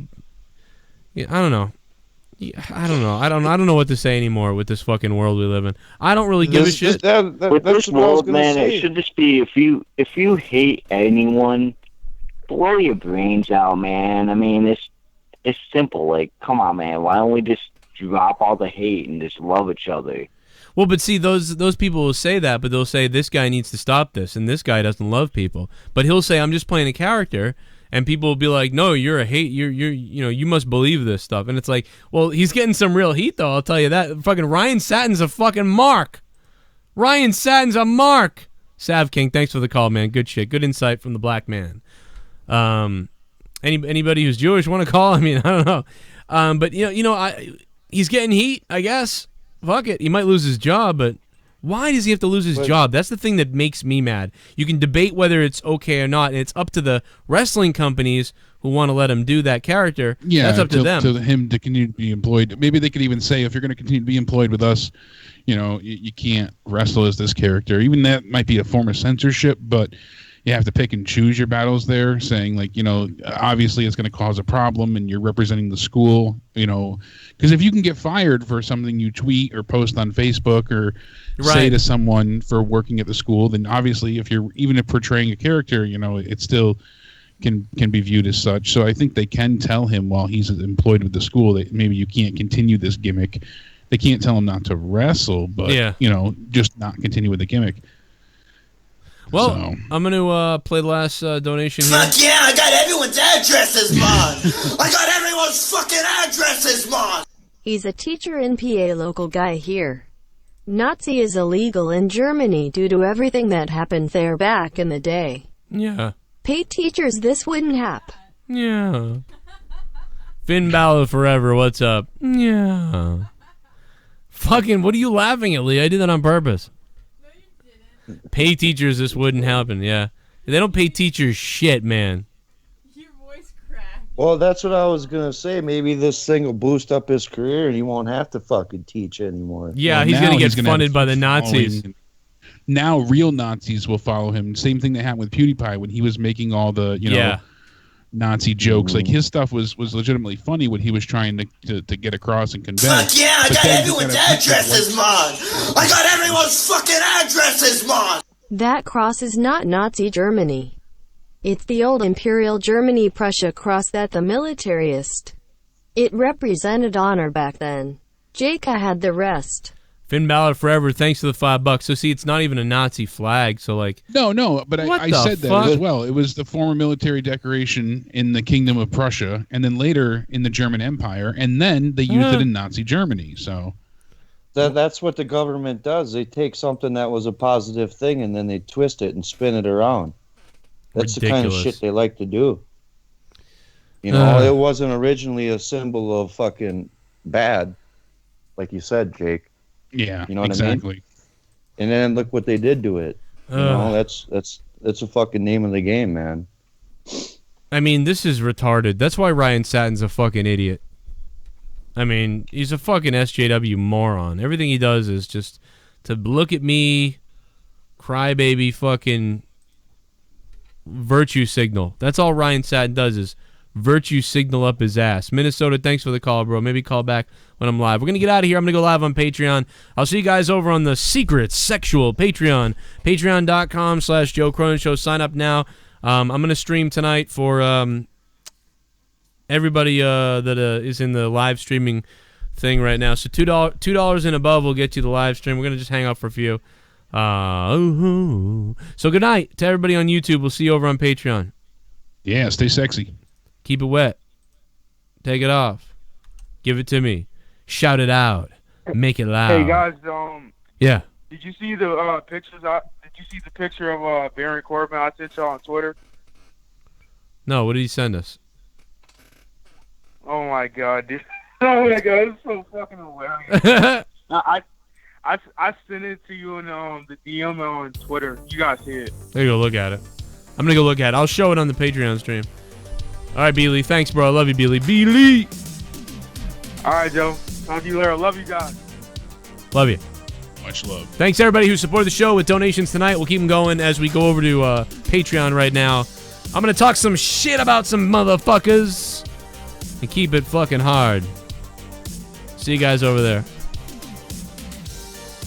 Hit that sub button down below. Don't miss out on our Smackdown review tomorrow night. Hopefully it will be a little smoother than this one tonight. And I'm live all the time throughout the week. A lot of the shows taking place from my gaming channel this week while we still try to get corrupted back up. Fucking YouTube, fucking idiots. See you over there.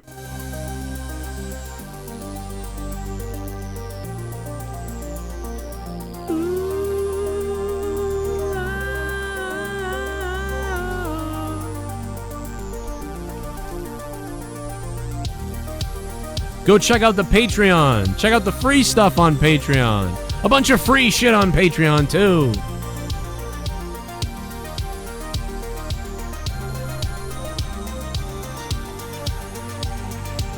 Boom, boom, boom, boom, boom, boom, boom.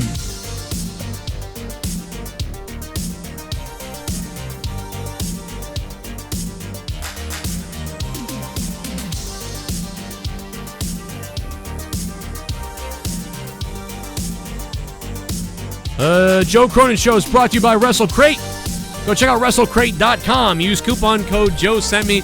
Get a percentage off on your WrestleCrate. That's WrestleCrate.com. They come every month, and they're fucking awesome. WrestleCrate.com. Hit them up on Twitter as well.